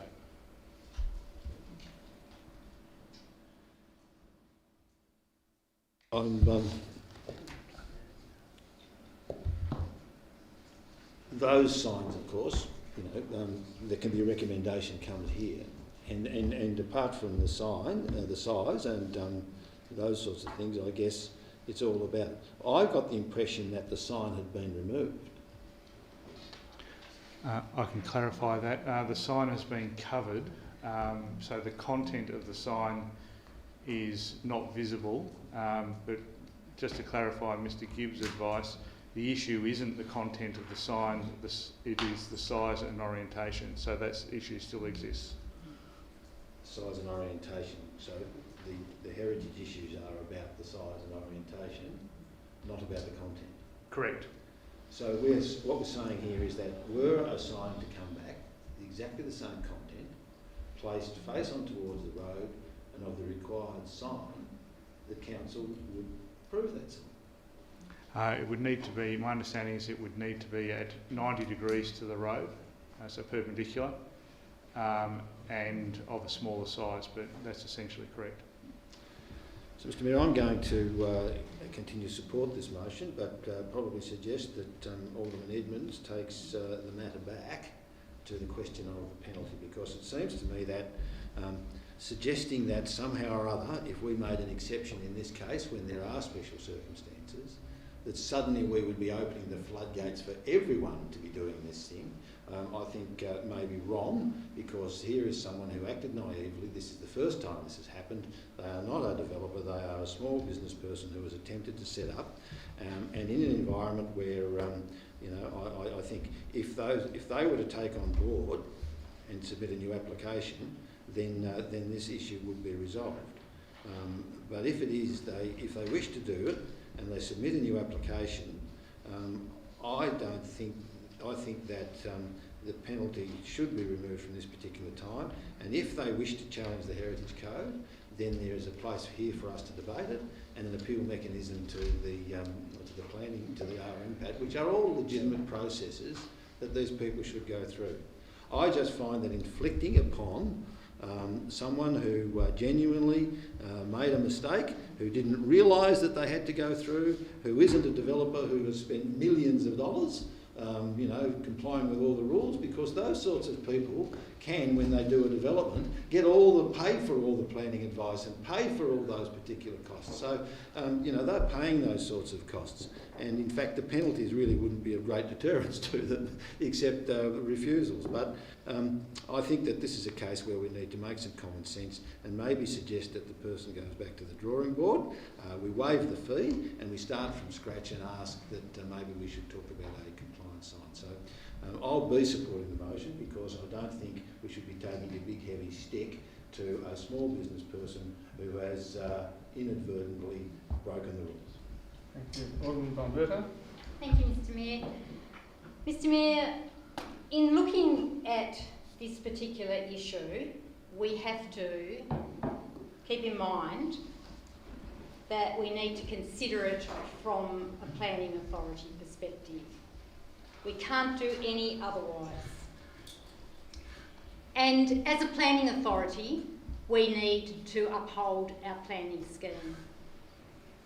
So I'm going broad brush in relation to this. And I'll just remind all of the aldermen that under Section 48 of the Land Use Planning and Approvals Act 1993, where a planning scheme is in force, the planning authority must, within the ambit of its power, observe and enforce the observance of that planning scheme in respect of all use or development undertaken within the area the planning scheme relates to. So for me, I can't do otherwise than not support this particular motion. I don't believe that we should be looking at social conscience in relation to this matter, or increasing business, or looking at it as only done once, not 101 times. We need to be looking at this in the light of the aspect that we are a planning authority and we need to support our officers in relation to this particular matter. Thank you. Thank you. Voted by Alderman Evans. Thanks very much. Alderman Blomley made the comment that he was staggered that we got to this stage. Well, so am I. I didn't want this to come to this. I've tried everything I can to end this impasse, going back to prior to Christmas 2019. Every time it comes up in the media, this council gets a black eye. You might note I didn't do any media ahead of this, and the only time it turned up was when, through good diligence, someone actually read our agenda papers, because I was just surprised that anyone else had seen it in the paper. We're trying to just sort out this issue in a worker-like way of just, moving on, ending the impasse. I mean, people talk about signs in Richmond. Drive past, the servo. There's a senator for the Australian Senate's got a sign hanging over a footpath. I mean, seriously. I can't control the debate, but the debate went down a path it didn't need to tonight. This isn't about a development application. We are not sitting as a planning authority. This motion is for a fee waiver. Alderman Walker and Alderman Blomley talk about the fact that this draws attention because of the business name. I mean, yes, it has, and that's what's put us on our radar. I've driven out to Richmond 5 or 6 times to talk to this business owner to try and solve this problem. This isn't a grab for attention or a seek for preferential treatment. It's exactly the opposite. It's a desperation. Let's bloody do something for a business that's been smashed by COVID.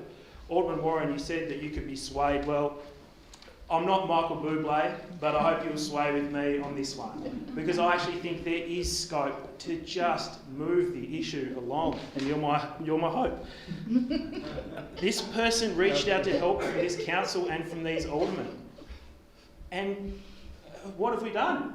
If you can keep your comments to the chair. Please. Sorry, Chair. No disrespect to my colleague, obviously. This is not a precedent.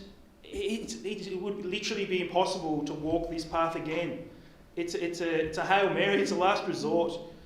A no vote just prolongs this impasse. This is the first time this has happened, as Alderman Mulder said. The floodgates are not going to open. And if they do, they're all going to take 2.5 years to slowly flow through. I just urge people, let's just end the impasse and move on, please. So the motion is as presented by Alderman Edmonds. All those in favour?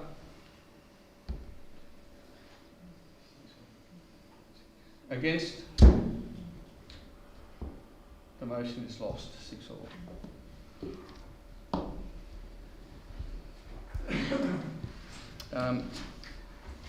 Moving on to item 11.2. Determination on petitions tabled at the previous council meetings. 11.2.1 is for a petition regarding a review of the urban growth boundary 52 Richardson's Road, Sandford. The recommendation is that council notes the intent and the GM writes the petitioners. Moved Alderman Chong, second Alderman Blomley. No, thank you, Mr. Mayor. Like to speak, Alderman? Other speakers? Mr. Mayor, I'd like to speak. Please go ahead. Thank you. Mr. Mayor, I'd like to ask the General Manager what form is writing to the particular petitioners going to take? General Manager. Thank you, Mayor. The advice to petitioners will be an acknowledgement that Council has received and determined it's the petition tonight. And so it'll be a basic acknowledgement of what the outcome of the vote is tonight. Thank you, Mr. Mayor. I'm sorry, I didn't explain myself well enough. Will it be an email that you will do to each of these petitioners? It'll be a letter to the person who handed the petition into Council as the representative of that petitioning group. So a letter to one of the petitioners? Correct. Yeah. Because it actually does say the petitioners will be written to. So it's going to be the lead petitioner. That's right. Okay. Thank you. Mr. Mayor, I won't be supporting this recommendation because I don't agree with B.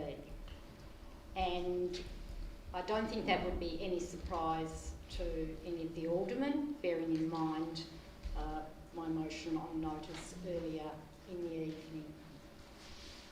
I don't agree with B that there will be opportunities that are sufficient for the petitioners as far as consultation is concerned. We don't know whether there will be any consultation in relation to the minister's process. That's discretionary. And as Alderman Mulder has said, yes, perhaps it will get to the Tasmanian Planning Commission and there will be consultation. That's a very long way down the track. And certainly if it gets to the stage where it is looked at as an amendment as far as council is concerned in relation to a rezoning and a subdivision, that is way too late as far as consultation is concerned, from the perspective of these petitioners and as far as I can see. So I won't be supporting this recommendation. Thank you. Thank you. Other speakers? Alderman Mulder. Just a little point of correction about what I said. The fact is that in regards to these sorts of issues on the urban growth boundary, it is not a prospect, it is not a theory that the Minister or the Tasmanian Planning Commission will consult. We now have two cases in the southern half of the state where the Minister has written to the Planning Commission asking them to conduct a review into whether or not that should be the Planning Commission. The Planning Commission has then gone and put advertisements in the paper, as per the consultation motion we saw. The Commission has then held hearings, taken submissions, conducted hearings, put out a draft report, consulted with the people about the draft report, and then finally made a determination. So I really don't know why we're getting hung up upon this, it could or it couldn't happen. The fact is, it has happened, and it will happen, and therefore, the motion that we had before went the way that it did. But this motion is correct. Thank you. Other speakers? Rather reply, Alderman Chong? No, thank you, Mr Mayor. Seek council support. Okay. All those in favour? Against? The motion is carried. Moving on to 11.2.2. It's a petition to the South Arm regarding the South Arm Oval Skate Park infrastructure. The recommendation of council notes the petition and authorise the GM to write advising council's decisions. Thanks, Alderman Warren. Second, Alderman James. I think it was Alderman Warren.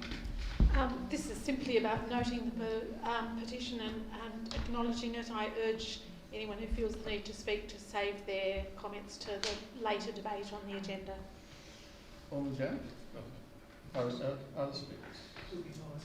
In that case, I'll put the motion. All those in favour? Carried unanimously, I think. I now advise the Council intends to sit as a planning authority under the Land Use Planning and Approvals Act. The first item there is 11.3.1. It's a development application at 20 Aqua Place, 7 Mile Beach. Alderman James. Thank you, Mr Mayor. I have given notice in relation to 20 Aqua Place, 7 Mile Beach for two multiple dwellings. Do we have a seconder, please? Thank you, Alderman Kennedy. Thank you, Alderman Kennedy. That the development application for two multiple dwellings at 20 Aqua Place, 7 Mile Beach be refused for the following reasons. The proposal does not satisfy clause 16.4.2 P2A1 as the setback to the side boundaries is insufficient to prevent unreasonable adverse impacts on a residential amenity on adjoining lots by overlooking and loss of privacy. 2. The proposal does not satisfy clause 16.4.2 P2A2 as the setback to the side boundaries is insufficient to prevent unreasonable adverse impacts on residential amenity on the adjoining lots by overshadowing and reduction of sunlight to habitable rooms and private open space on adjoining lots to less than 3 hours between 9 AM and 5 PM on June 21st, or further decrease sunlight hours if already less than 3 hours. And 3, the proposal does not satisfy 16.4.2 P2 A3, as the setback to the site boundaries is insufficient to prevent unreasonable adverse impacts on residential amenity on adjoining lots by visual impact when viewed from adjoining lots through building bulk and massing. Mr Mayor, there has been a number of representations, and also there has been a number of references made to Council's decision that occurred on the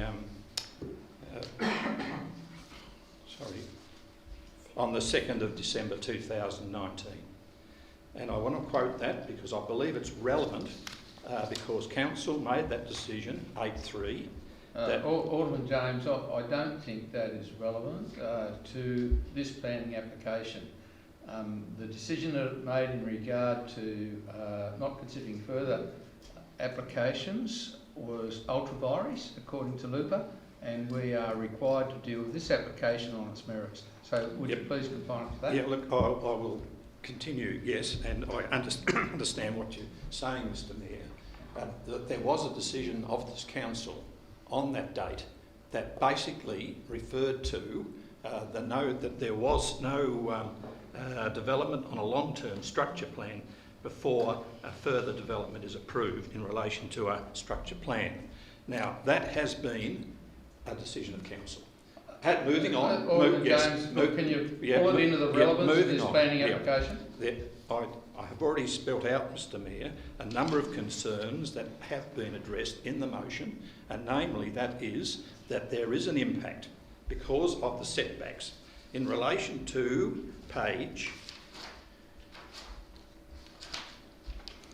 33, 16.4.2 P2, and I quote, under A Roman numeral 1, Unit 2 is set at an angle on the lot which results in the windows on both the northeastern and southwestern elevations being located at least 2 metres from the boundaries. That is contrary to the building setback in relation to 16.4.2 P2. Also in relation to the 16.4.2, there will be overshadowing and reduction of sunlight to habitable rooms and private open space because of the bulk scale and size of the development and the impact it will have on adjoining lots. Finally, in the A3 of the same performance criteria, the height and scale of the proposed dwellings will impact upon the adjoining lots through a building height, bulk and massing.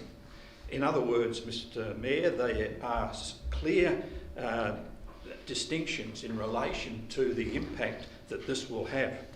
Finally, there is no other development within the 7 Mile Beach area that in fact has multiple dwellings. This is the first instance that in fact has been presented to council, and it's basically contrary to what development has occurred to date, and this may, by the very nature of allowing multiple dwellings to be built, will set a precedent and therefore may send the wrong signals, I believe, to developers that they may be able to develop if this motion is lost and council does endorse the officer's recommendation.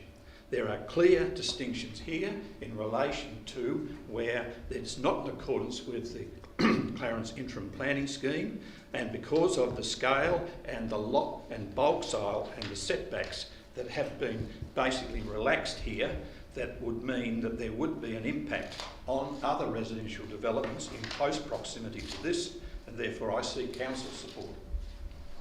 Thank you, Alderman James. I think seconder there, Thank Alderman you, Mr Kennedy. Mayor, and thank you, Alderman James, for your alternative motion, which I'm very happy to second. And I'd like to expand a little bit on what you've already outlined. The 7 Mile Beach Village surrounds, and of course the beach, have all increased in popularity for many reasons, but with it comes an increased pressure on infrastructure in a big way. There's no current plan in place that will determine how the area and its infrastructure is managed in the future. Currently, there's a shop, a native park, gravel footpaths with only one of them leading to a destination without having to cross the road a couple of times, and that's about it. And a couple of toilet blocks which overflow during the summer.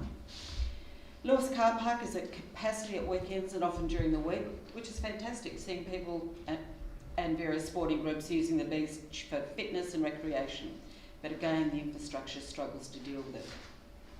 Perhaps, and maybe as a result of climate change, the Point Break at 7 Mile Beach, one of Tasmania's most popular surf spots, now works at least twice a month, sometimes weekly, where historically this happened 2 or 3 times a year, resulting in a huge amount of traffic along the Esplanade in particular. The road can't cope and the parking is usually on nature strips and across driveways, and I'll get to my point in a moment. The roads in general are in poor condition and have been patched up regularly, for which the community remains very grateful. About a month ago, the Mayor received some correspondence from many new members of the community, concerned about the lack of love the area receives. Those of us that have lived there for a long time have just accepted that's the way it is, while others perhaps cynically think the area is ignored because there's not many votes in 7 Mile Beach. I don't believe that for a moment. Now, the water table is a serious issue. When it rains, my driveway is knee-deep in water. Plenty of people have seen it, and I'm just one of many. But later on this evening, we'll be discussing another beachside community where we're spending lots of money. Now, I'm not allowed to obviously talk about the December 2019 motion that has given so much comfort to this community, but I can't mention that now. It was supported by 8 of the aldermen around the table tonight. As I said, this gave residents great comfort in knowing that a plan was on the way. The development application for the subdivision at Aqua Place was supported because there was an existing caravan park with a number of permanent cabins in place, and the infrastructure required to support this meant that it was likely to lessen the amount of traffic and activity into Aqua Place, and in fact take some pressure off Woodhurst Road.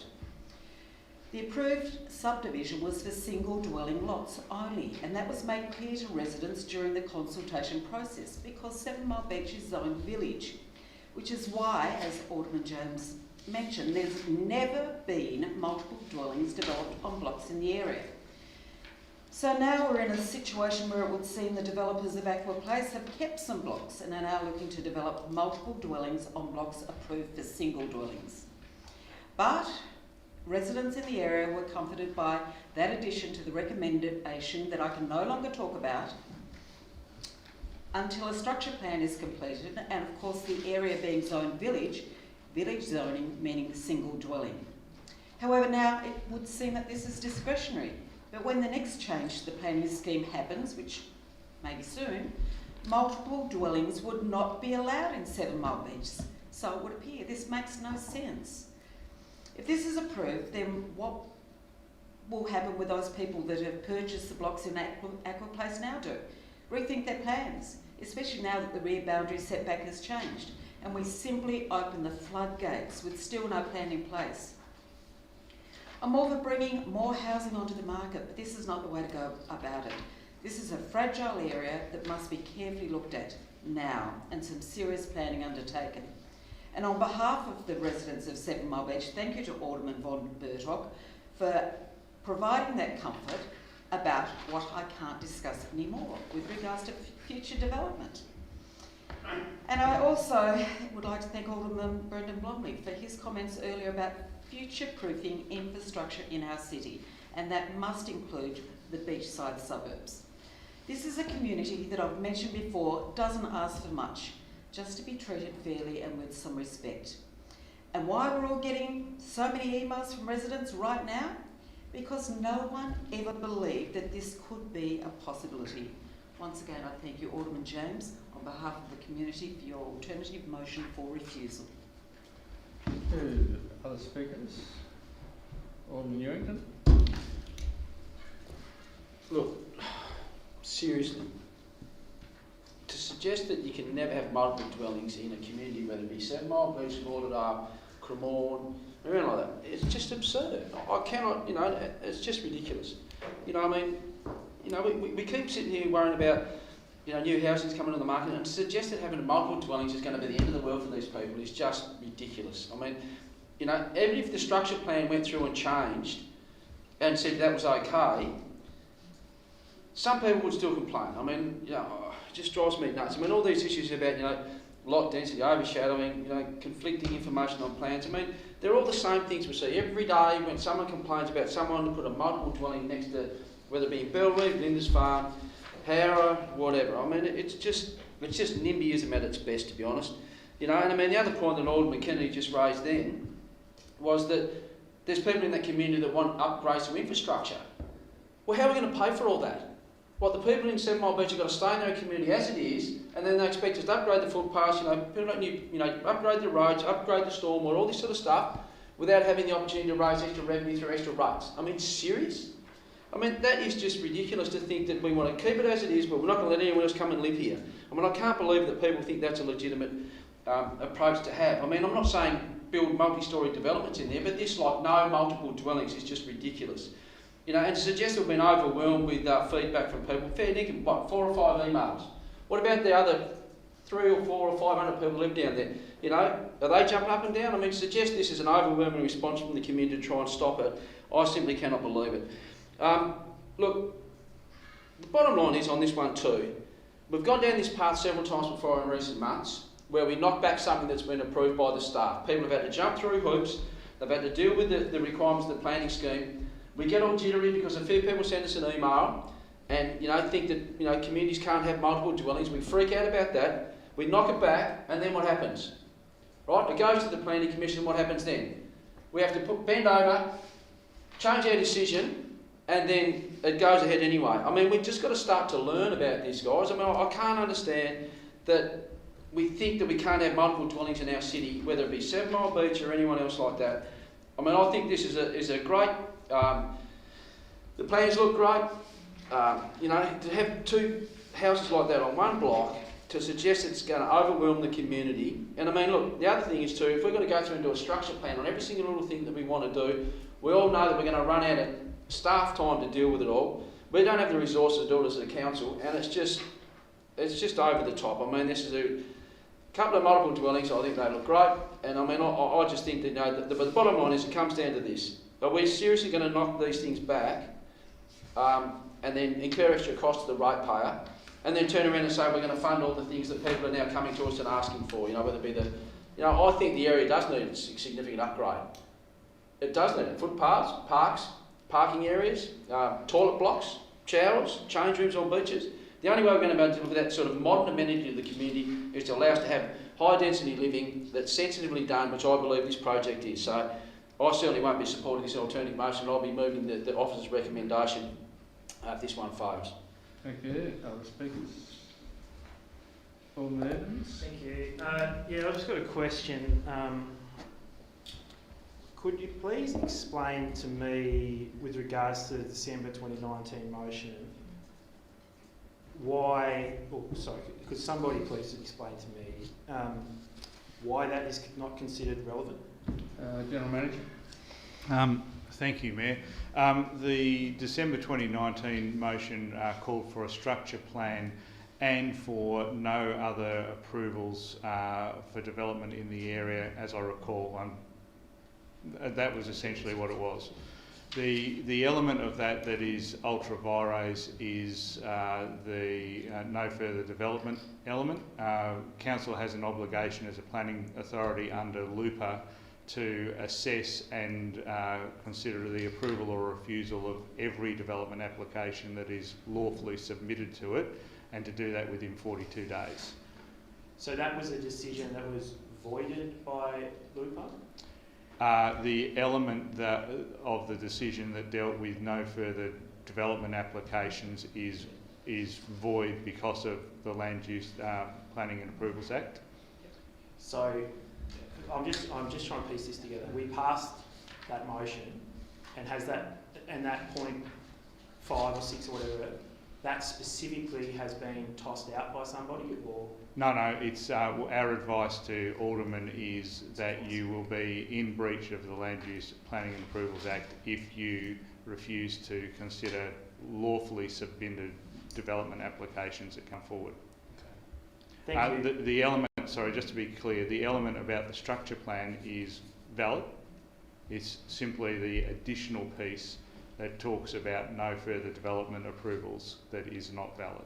Yeah, because I have to admit I pick up a similar tone to Alderman Kennedy with regards to the word, I think it was comfort, and also we'll do some reflecting on what decisions in here are worth. And I understand there's other authorities and bodies, etc. You know, I've supported the other way around multiple dwelling things that have been submitted for refusal, and I've supported alternative motions to approve them. This one, I have more questions than answers, and I will be supporting Alderman James. Thank you. Other speakers?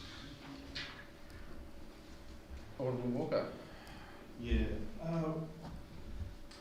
I think one of the main reasons why the 2019 decision is being brought into this debate is actually quite relevant, and that's to do with the fact that it has been a fundamental component of a lot of the representations you see. Now, back at the time, I did have concerns with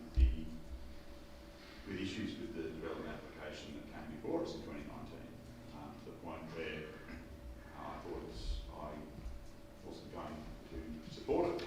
I didn't get the chance to support it because an alternative motion was put forward, and that was a refusal. But tacked into the refusal was this issue around comfort.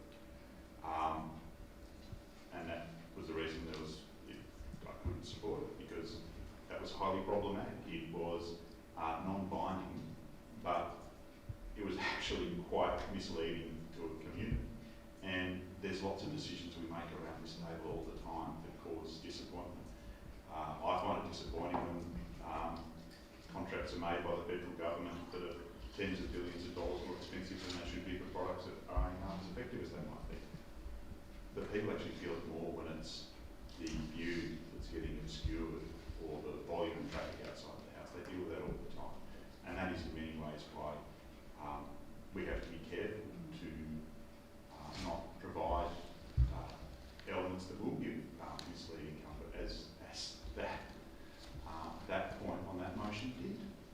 And I can understand a degree of disappointment and or frustration, but that is entirely something that this council generated. And that's the main thing. As far as the substantive motion before us tonight, it is a bind. It's a bind because we're in this limbo situation as operating in interim, and we know going forward this wouldn't be possible. But it is recommended for approval by the officers, not blowing the fact that there are some fundamental problems with there are some challenges unique to 7 Mile Beach, and that is something that I guess will play on people's minds as well. But that is the point of bringing in the 2019 topic. It is highly relevant, more than anything, because of the way that it was conveyed to local residents as a degree of comfort, and that was never going to be in place, and that was a set of words and intent drafted by aldermen, and I believe those aldermen knew at the time. It's highly possible to conceive that it was known, if you know the planning schemes and the statutes, that wasn't going to be binding and or permissible. Thank you. Other speakers? Right, a reply, Alderman James. Thank you, Mr Mayor. In summary, Council has to exercise its discretion in relation to a number of factors, and that is that it's contrary to the side boundary setback, as it will prevent unreasonable adverse impacts on adjoining lots. Also, it's contrary to another performance criteria, as the setbacks on the side boundaries will cause overshadowing and a reduction of sunlight between certain hours, and that's been addressed in the officer's report as far as contrary to that. And thirdly, the setback, the side boundaries, again, is being relaxed because it will, in fact, adverse impacts on residential amenity when viewed from adjoining lots through bulk building and massing. And finally, Mr Mayor, there is no multiple dwellings in the 7 Mile Beach to date, and this may, by the very nature, if Council approves it tonight, may cause an influx which may detract from the other residences and other property owners within that particular area. I see Council support.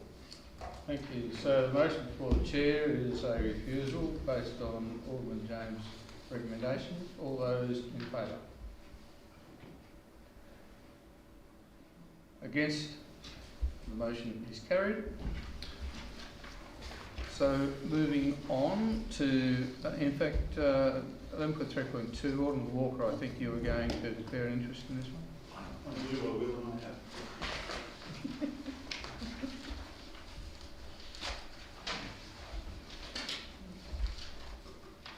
11.3.2 is a development application of 48 Street, Bridge Street, Richmond, for a change of use to medical centre. Thank you, Alderman John. Seconder, please. Alderman Ewington, thank you. Alderman Chong. Thank you, Mr Mayor. Just very briefly, this is a sensitive development of this particular property, and I think has a really good understanding of the heritage requirements. Both Council's Heritage Officer and the Tasmanian Heritage Council have approved the proposals that have been made. They certainly understand the car parking issues. The applicant is actually currently based in Richmond but renting a property and has bought this to move into as a medical centre. And I look forward to using the $27,500 towards the Franklin Street car park, Mr Brown. I seek Council support. Thank you. Alderman Ewington. Look, only just to say, I mean, the communities out there in Tasmania that would be quite happy to have someone putting their hand up to redevelop a heritage building to turn into a new medical centre, and I think, you know, this is where it's a little bit innovative, I suppose, on behalf of the proponents here, that they're actually going to be there, basing them in the community on an ongoing basis, which I think is a win for them. It makes it a little bit more affordable and multi-purpose for them, and I think it's a win-win for everyone. And I mean, I hark back to the comments and similar situations tonight where, you know, sanitising things and having everyone tell us what we can and can't do, and I think looking at the representatives that have come out there, I think I shake my head sometimes, but anyway, I think it'd be a great proposal, and I strongly support my colleagues to vote in the affirmative. Thank you. Other speakers? Alderman James. Yes, I will be supporting the officer's recommendation, and I think if you turn to the nice pretty picture on, anyway, page numbered, which shows the location of the surgery, there's not going to be too much in the way of cosmetic changes. Well, it will be mainly cosmetic, as far as painting signage in the heritage green, which is quite acceptable. Again, heritage green back in lettering, replace the existing signage, etc.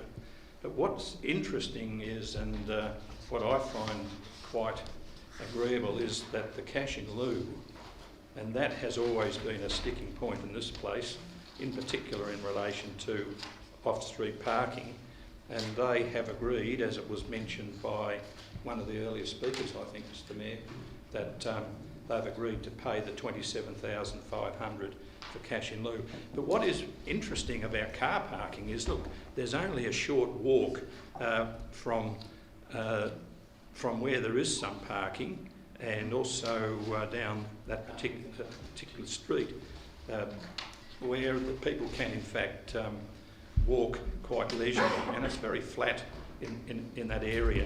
So look, there's no major change to this dwelling.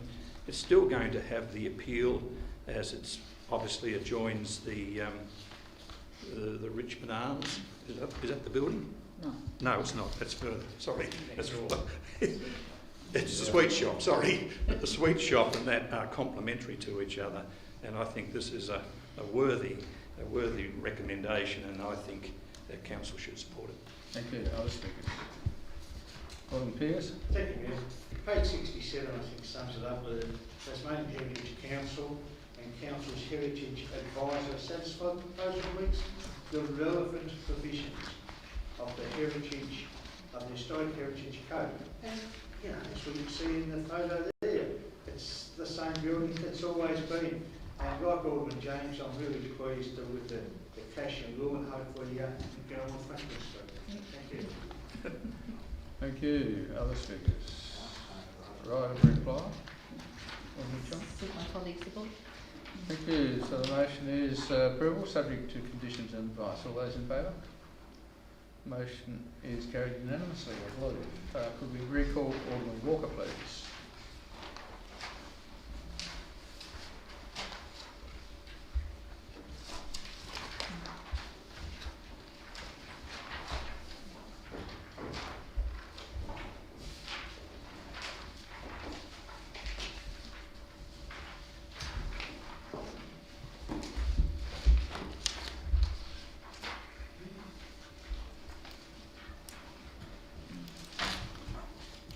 So we've now concluded our business as a planning authority. Moving on to item 11.5.1, Tasmanian Draft Waste and Resource Recovery Bill. Alderman Moller.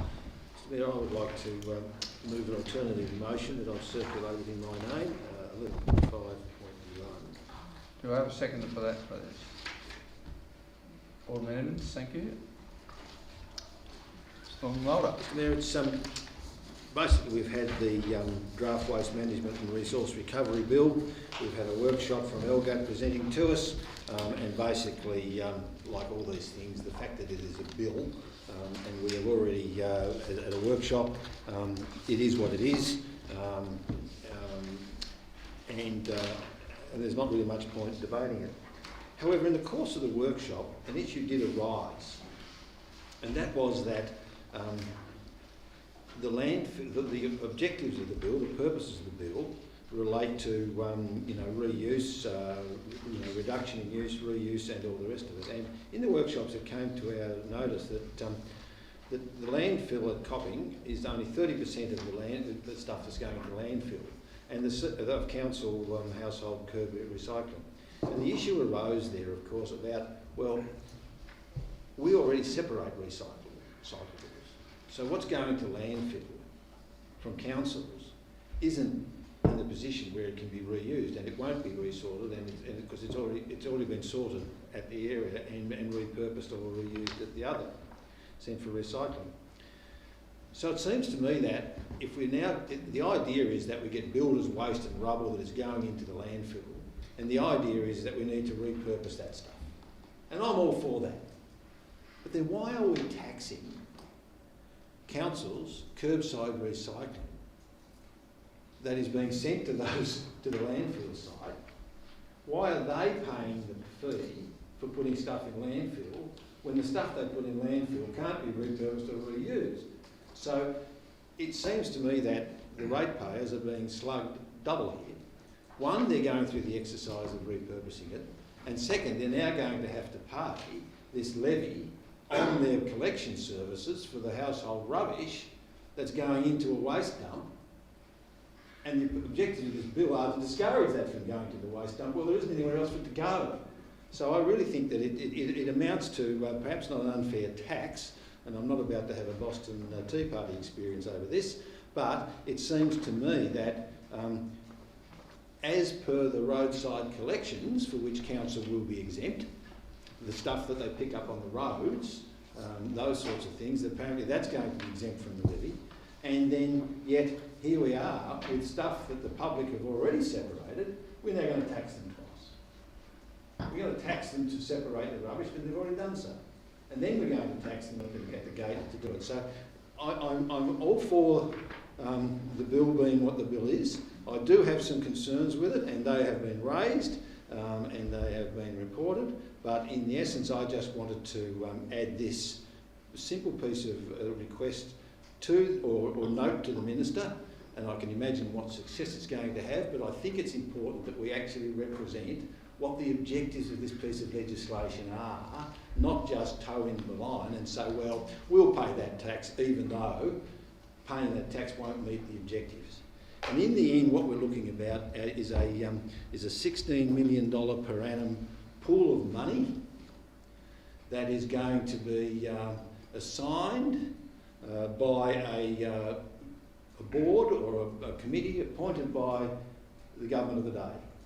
And we still don't know what sort of projects, we don't know what sort of guidelines. Mr Mayor, haven't we had enough experience?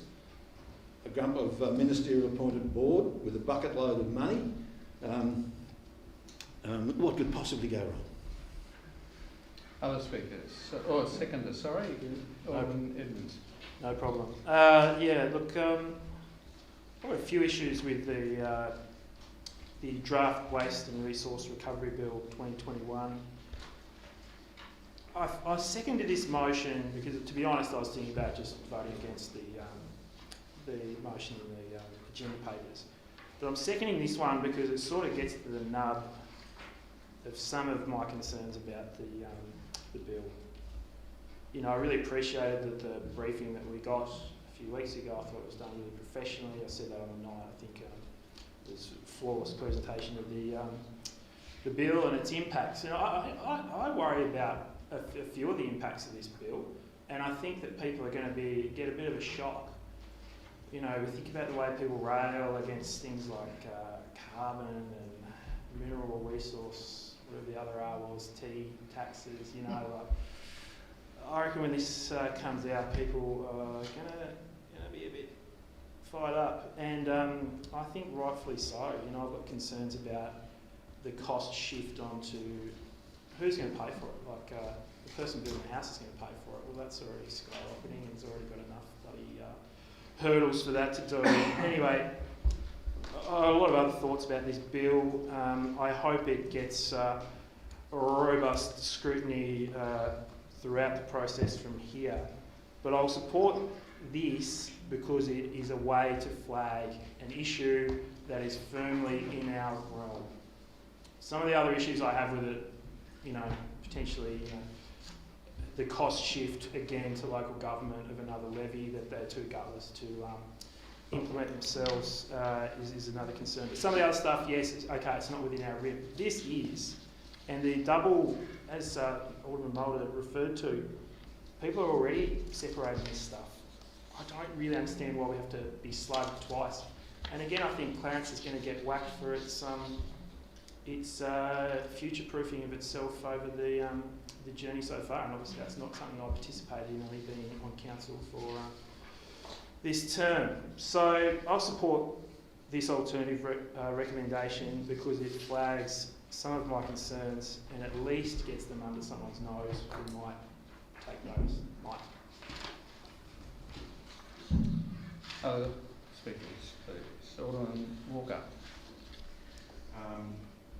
If this alternate motion is unsuccessful, then I push out I'll be moving the officer's recommendation. I'll note a couple of things in the last phase. By a long shot, as far as investment in waste resource management of all councils in southern Tasmania. We're part of Copping, and we're the biggest shareholder of Copping. Copping is one of the nation's best landfills. And I think that we will be able to be a real driver in a lot of issues. I was a rallier against waste levies for a long time. Big concerns, because I've seen what's happened in Victoria, where it's just a tax, it's just there to make the state government's budget look better. Well, that was the good old days, billions of dollars ago. Right now, knowing that a levy is a dead cert, this is the best way we can go forward. It's not horrendously high, and it's been driven as to the outcome. Now, there's some vagaries about how it will be carved up, and we've been pushing hard as to how that is, as has the rest of the local government sector. So this is the best form of one coming through. And why is it on households? Well, this is, I guess, incentivising, because the playing field, I guess, between getting your council to pick up the rubbish bin, and plenty of commercial sites do, versus a private operator, that they've already got a commercial complex straight away with that. Secondly, we are trying to incentivise now we're trying to put our food scraps in the worm farm, and that can make a big difference. But if we wanted to get into things like FOGO, then this is probably what will drive some of those best practices. We wanted to do more as far as resource recovery. That's what happens here. We have to be on the state government all the time as to what the levy is going to be used for. But a levy I consider inevitable, and for getting one, this is as good as it gets. And as I say, we have big skin in the game because we are the biggest shareholder in Copping. Copping, I'm council's representative on that. I'm the deputy chair of the Joint Disposal Work Use Authority. Alderman Blomley also sits on the C-Cell, a fantastic C-Cell by nation standards, absolutely. And I thank those members of the council in the previous term that agreed that if the need came for us to be a more substantial investor in that process, that we should, and that has proven to be an excellent decision by council. I thank those colleagues at the time that reconsidered it. So I believe the levy is going to go through. I think if we come in with this point now, we're going to just be being confusing. I don't think that we'll get a lot of traction in this. To be excluding household waste, but you try and put it on the commercial operators within Clarence and other areas to be the ones that only do the lifting. But we'll have a real incentive to be extracting more and getting, and so if you like, getting the levy down. What we're hoping to achieve is a situation where the levy doesn't generate a lot because we're putting less waste out. And this issue has a lot of traction in the community. There's been a lot of push and inquiry around things like FOGO. Again, good old council platforms. Go back to the 2011 Eastern Shore Sun and see my mock-up with the green waste wheelie bin that we would eventually start getting, and how well they've been received. We do waste better than most, but there's plenty of opportunities for improvement, and I think there's plenty of incentives for us to do so, again, through Copping and our cooperation with that. So, yeah, always mindful of impacts on households, but the other impacts on commercial businesses, etc., should be considered as well. So, I'm not totally averse to the intent of the motions, but substantively I'm not in a position to support it. Thank you. Other speakers? I'll reply on Mulder. Thank you, Mr. Mayor. Despite self-congratulatory statements about roles on the Copping Authority, which I wondered wasn't quite relevant to this, the fundamental issue, and I think, and I'll pick up on what Alderman Walker said, is that he said at some stage, oh, well, if this incentivises us to put less out, how does this levy incentivise us to put less out, since we're going to be charged for it, whether we put a lot out or a little out, right? How does it incentivise us to move down the FOGO path? Because that's not going to the tip anyway, yet we are going to be paying the landfill levy.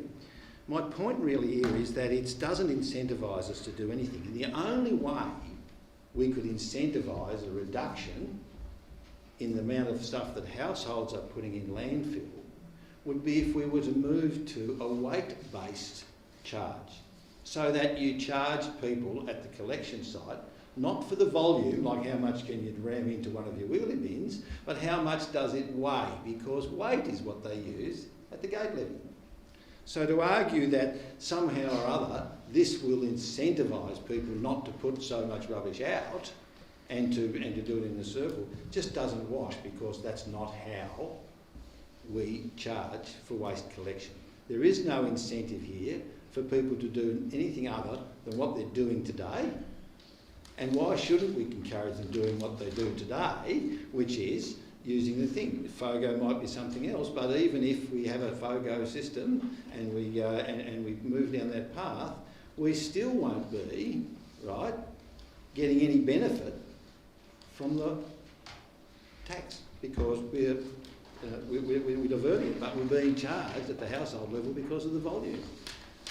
So I don't quite see how that argument works, and I think that, like the speakers, Fundamentally, we're agreed with this thing, and I am too, not because I've got no say, I must say, but in the response to this is just by adding this other thing, it puts a shot across the bow, is that before you start slugging us with the ratepayers with even more costs, let's give them a few benefits.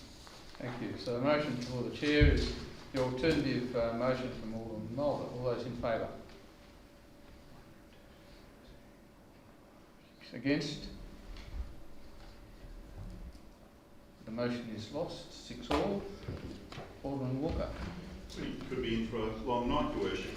I move the officer's recommendation as stated.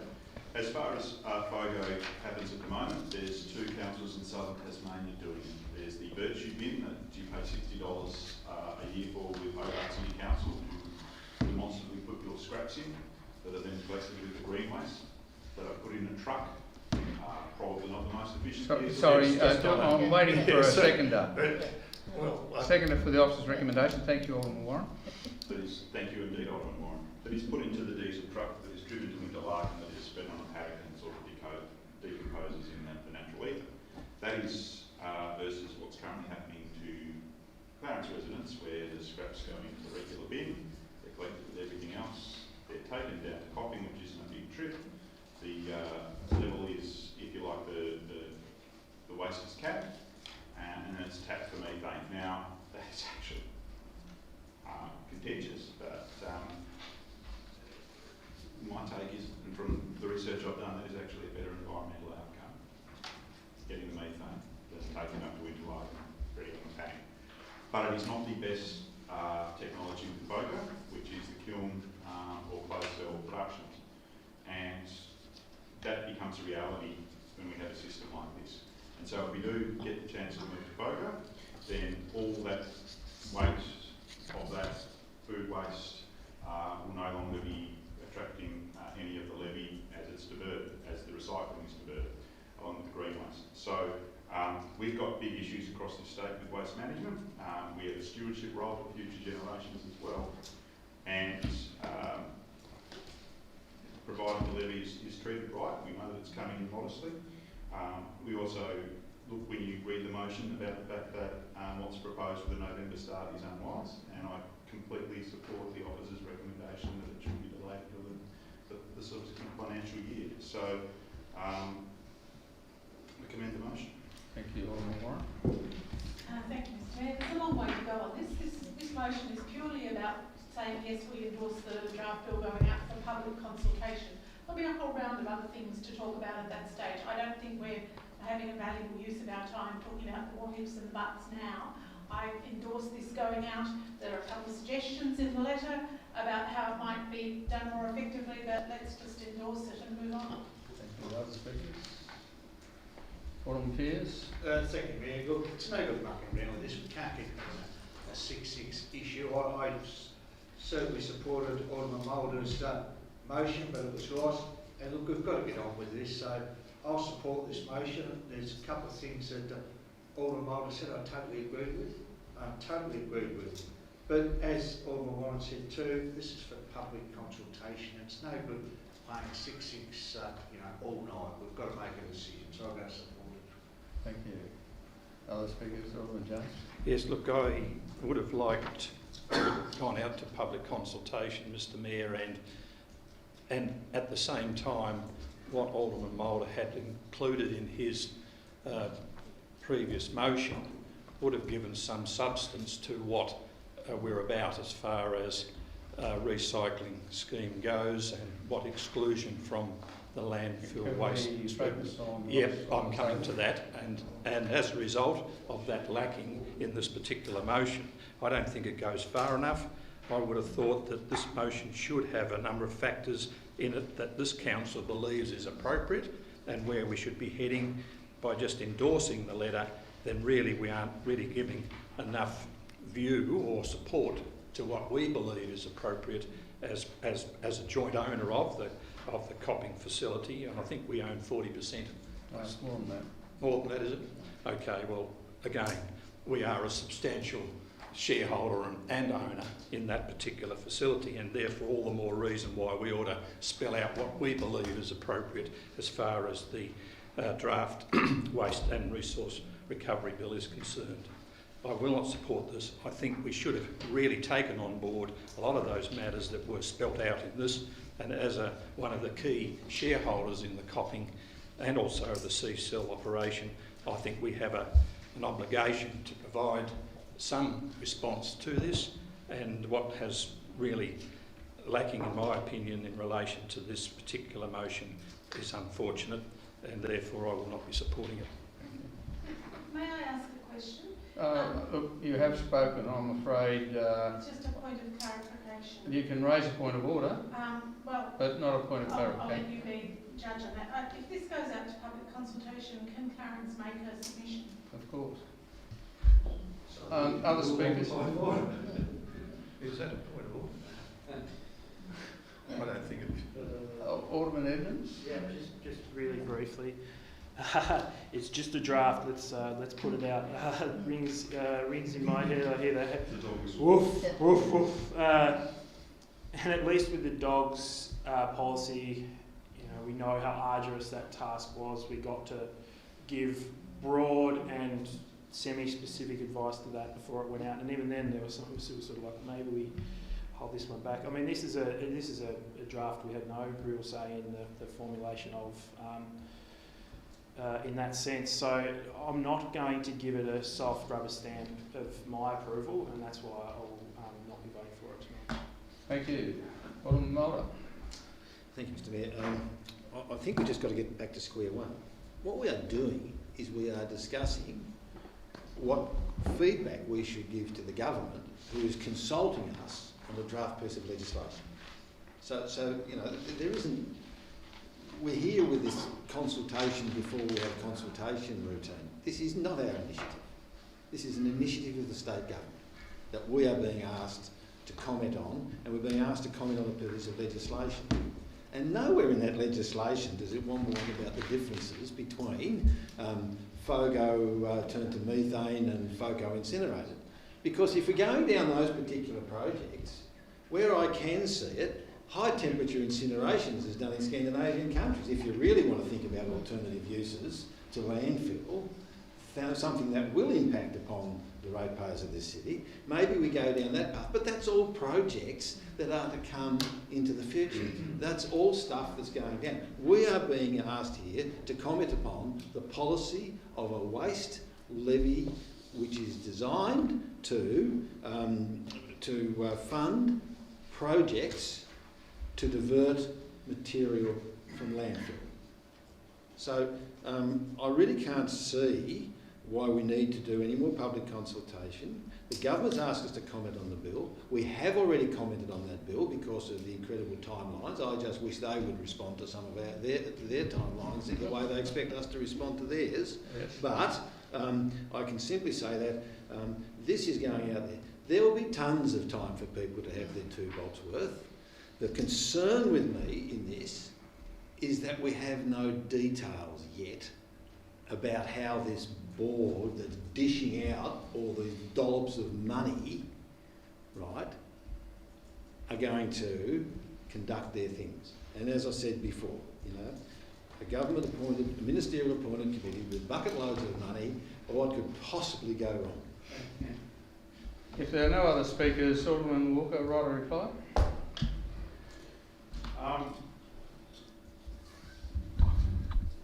I won't use potential rubbish puns. I'll just move us forward. It's something that this council has been concerned with for eons in the past, and I was one of the most vocal people against it on the basis that it was just a tax. This is not going to be just a tax. That said, oversight of its use and etc. will be crucial.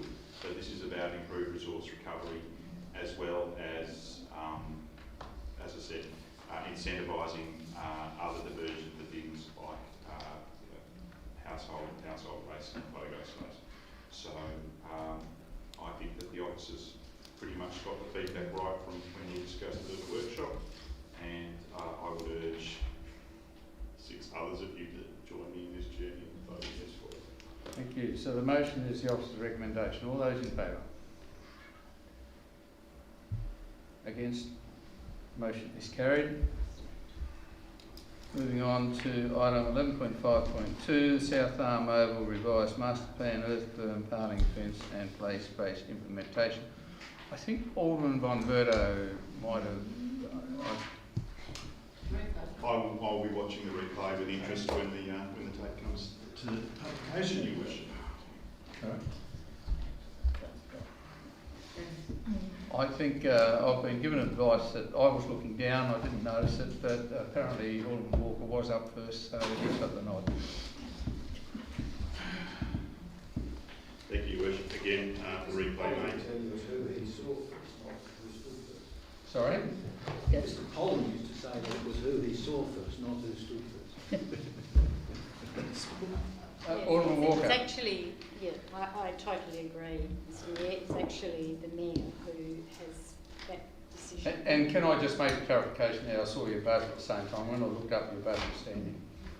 I'm sorry, I was going to raise that point of order that you were looking down and you picked up another one standing, so I appreciate it. Alderman Walker has it. Thank you, Alderman Warren. Alderman Walker.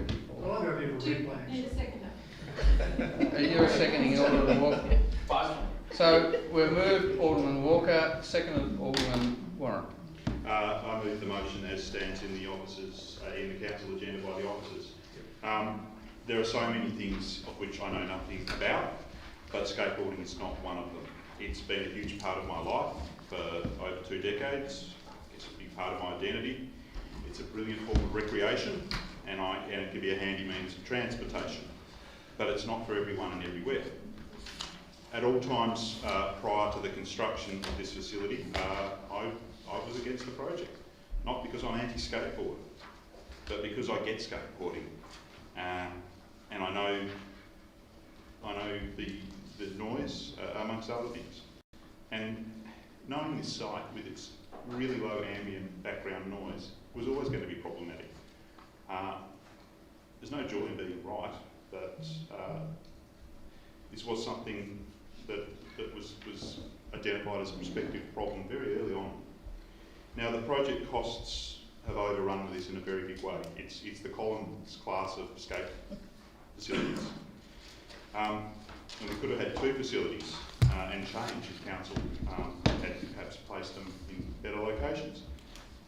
And in comparison with the state's best skate facility in Rosny Park, which was built on time, on budget, that's a facility that I'm yet to receive a complaint in relation to noise about. And you know, in the beginning with that site, there was one day where I think the former general manager counted over 100 users on the site. But the skate park at South Arm is now built, and this agenda item is about finding a way forward for everyone to be able to coexist. It's not about removing the facility, it's there now.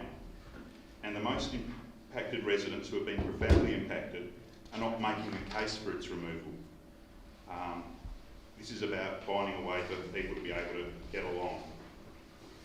We have a duty of care to ameliorate problems, especially the ones that we create. And this tender was signed off in this term of council. Look, the other point to note about this is it's not just about a few nearby households. What is being somewhat misrepresented is the fact that a majority poll, and these were not Australia-wide, these weren't Toowoomba and Mount Stewart and Battery Point, this was, you know, targeting predominantly the South Arm area. The majority of those polled, 56%, wanted some form of noise attenuation. Now they were given multiple choices, so you could say, well, there wasn't up 50% overall, but there was over 50% for noise attenuation. That's a fact, and that should weigh heavily on everyone around this chamber.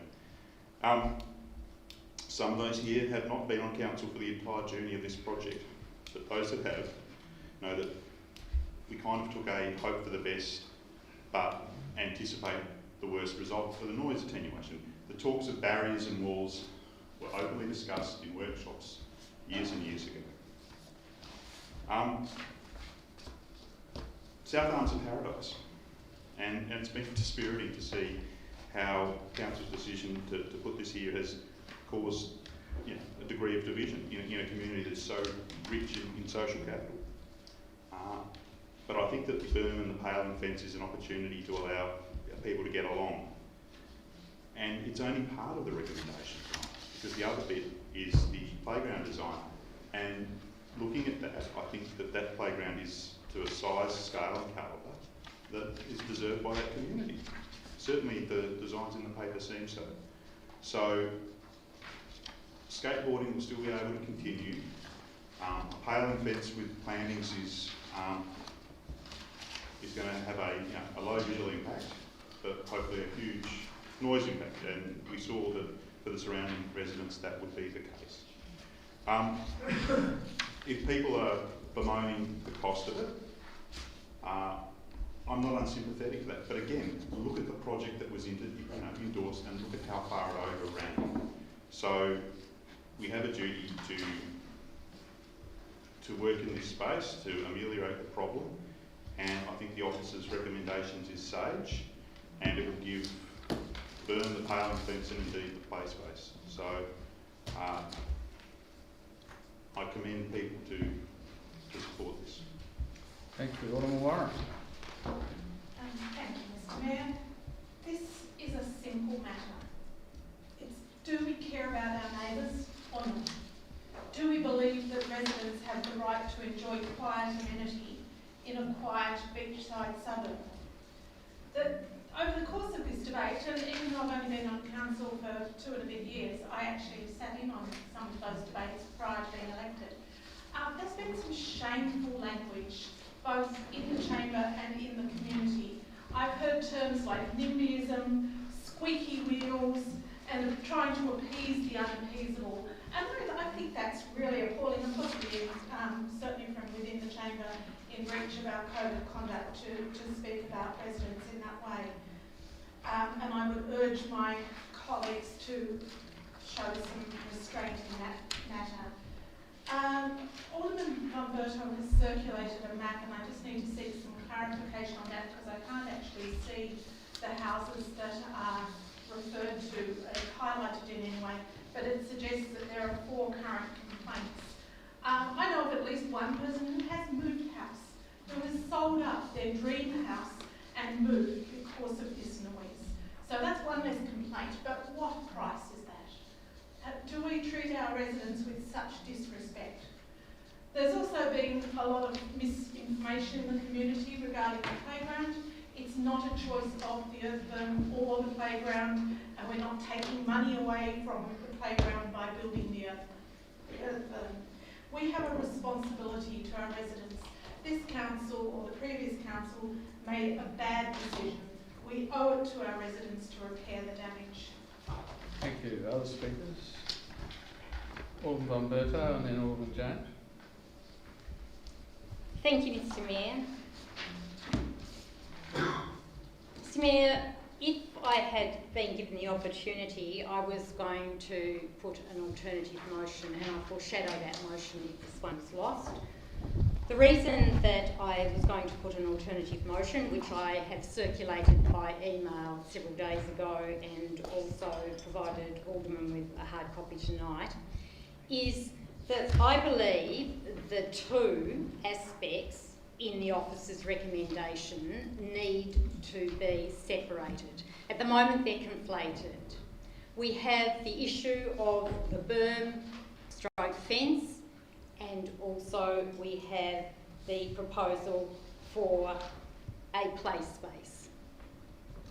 Yes, they are 2 aspects of the master plan, but one has been incredibly contentious and the other a lot less so. And I would imagine, and I would hope, that the majority, in fact all of the community, would support the play space. So that is why I actually was putting an alternative motion to separate those 2 out so that we could have actually talked about them together but voted on them separately ad seriatim.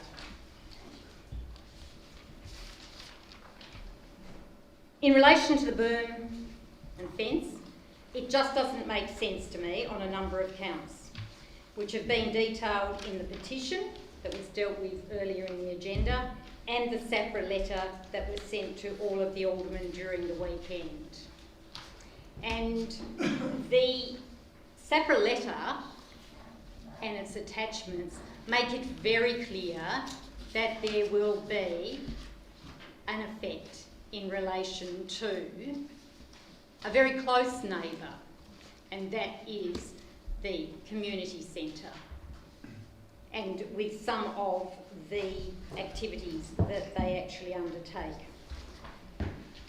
The reasons why I'm concerned as to the building of this berm fence are: one, it's unnecessary from a planning perspective.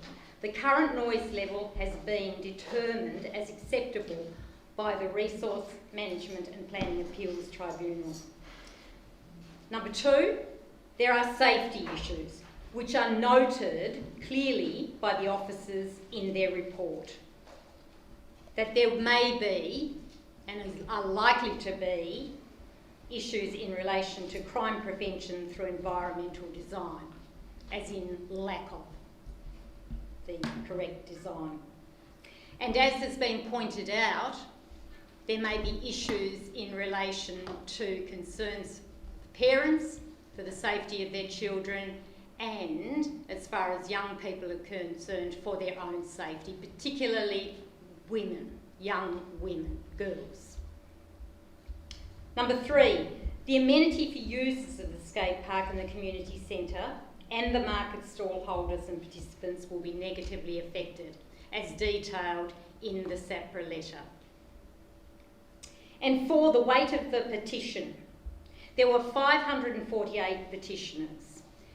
And as has been pointed out in an earlier item where the officers actually detailed where the petitioners came from, even if you take out the ones that detail the petitioner as coming from Australia or Melbourne, you will note that South Arm and Opossum Bay together total 55. That's far more than the 44% in the consultation results that we got. However, I've been provided with an overview, or actually a breaking down, of where the petitioners came from by a local resident who's gone through that petition. And it actually details that 155 of the petitioners came from South Arm, and plus 77 more coming from Clarence. That is a huge number of people who are against this berm and fence. Do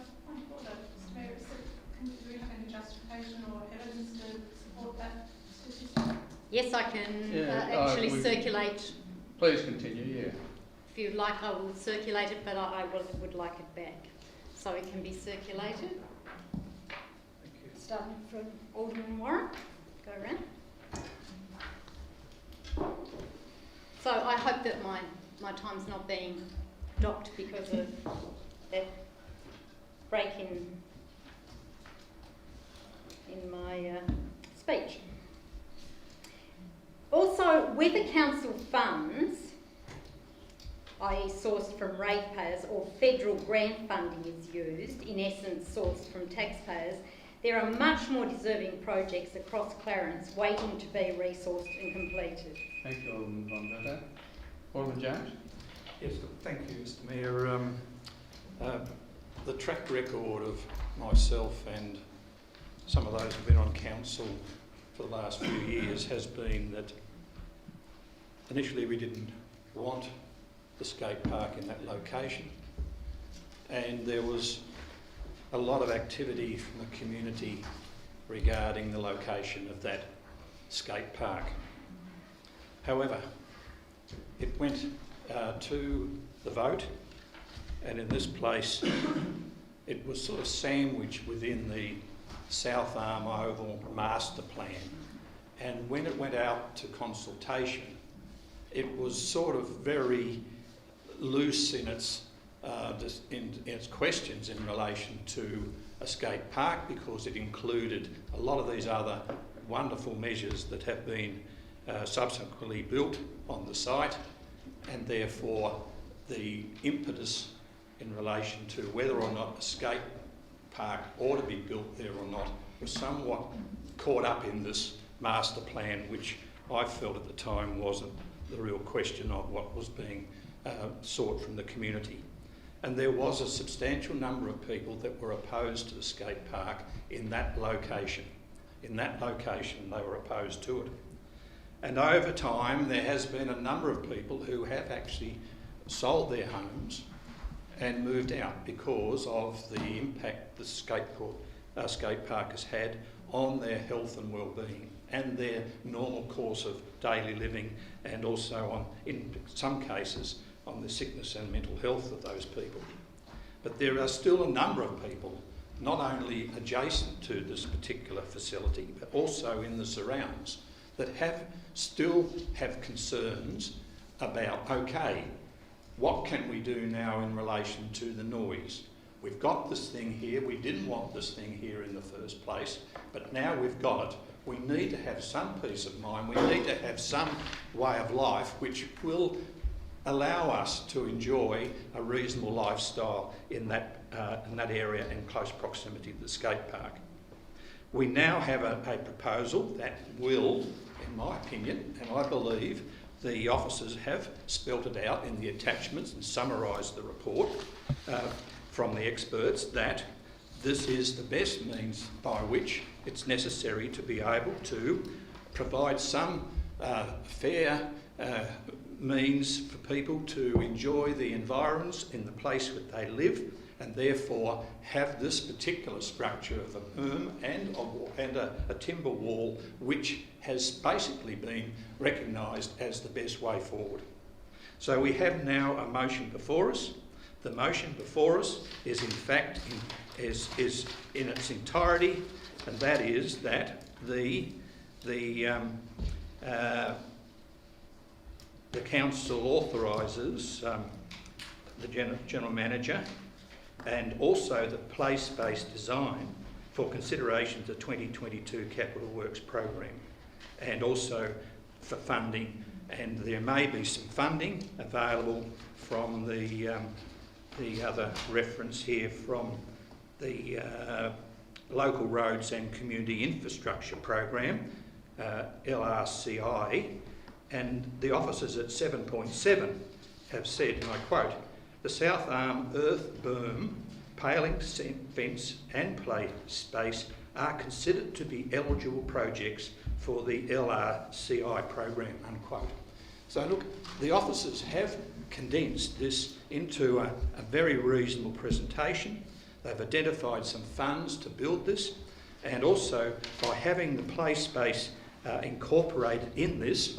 And I might add, Mr. Mayor, that there was some discussion when I went down and met with 3 or 4 of the residents who are on the executive, one of whom is on the executive of SAPRA, when they had concerns of that original location for the play space that has now been relocated away and from under or between that large tree and the skate park. It's been brought out into a space, and therefore there's not that impasse that I believe was raised by them, and the council has listened to that in relation to this.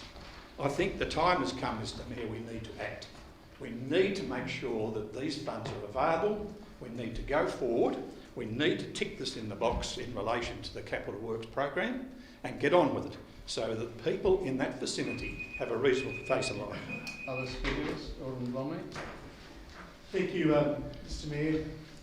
I am just so disappointed, so very disappointed that we're in this position, a position that unbelievably has at its heart the proposal that this council spend $215,000 of ratepayer funds to rent an earth berm and paling fence around a skating area. $215,000. We know from the excellent letter that we all received from Ms Kerry Scamber, the President of SAPRA, the South Arm Peninsula Residents Association, Clarence City Council's 2019 Citizen of the Year, that the community do not want, and they certainly do not support it. And tonight we had the report of the 548 signatories that signed the petition against this happening, a petition for common sense. So, why then are we persisting? Why are we seriously considering, after all this time, to spend $215,000 of ratepayer funds to wreck something that we're told poses a safety risk and will negatively impact not only the amenity of the South Arm Oval Precinct, but also the social and mental well-being of the community? Why? Now, I ask that question not altogether rhetorically, because after all these many months and years, I have not yet been presented with one single credible reason as to the need to expend $215,000 of ratepayer funds in this way. Not one single credible reason. Not one. As I said back in October last year, in all good conscience, I cannot and will not support any further action or any further expenditure of ratepayer funds to indulge the demands of a small, very small, band of aggrieved residents who have, from day one, opposed the highly popular community asset that is the South Arm Skate Park. Mr Mayor, from day one, I have been fully supportive of the playground, and I will continue fighting for the South Arm community during the budget process to ensure there is appropriate funding to see this sensible and greatly needed asset realised. However, be assured, I do not and will not support what I consider to be profligate and irresponsible behaviour in regards to the proposed $215,000 earth berm and fence. Mr Mayor, seriously, we can and we must, and our ratepayers demand that we do better, much better. Other speakers, Alderman Kennedy. Thank you, Mr Mayor. As my colleagues would know, I haven't been actually involved with most of the council deliberations on this matter. I have been removed from chambers because of a potential conflict. However, I am here tonight. And I've been listening to the conversation around the table. Now, to touch on Alderman Blomley's comments there, the reason we're persisting is that we're talking about people's mental health and well-being here. I challenge anyone to go and sleep in a house next to a skate park. Try and sit down and relax for a moment. I come from a family of surfers and skaters. I know what it's like.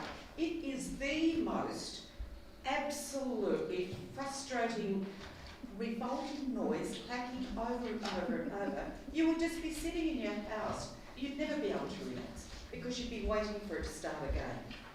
I love the fact that there's somewhere for young kids to go and skate. This wasn't the location. We're stuck with it now. We must do the very best we can for the mental health of these people. Don't tell them to move.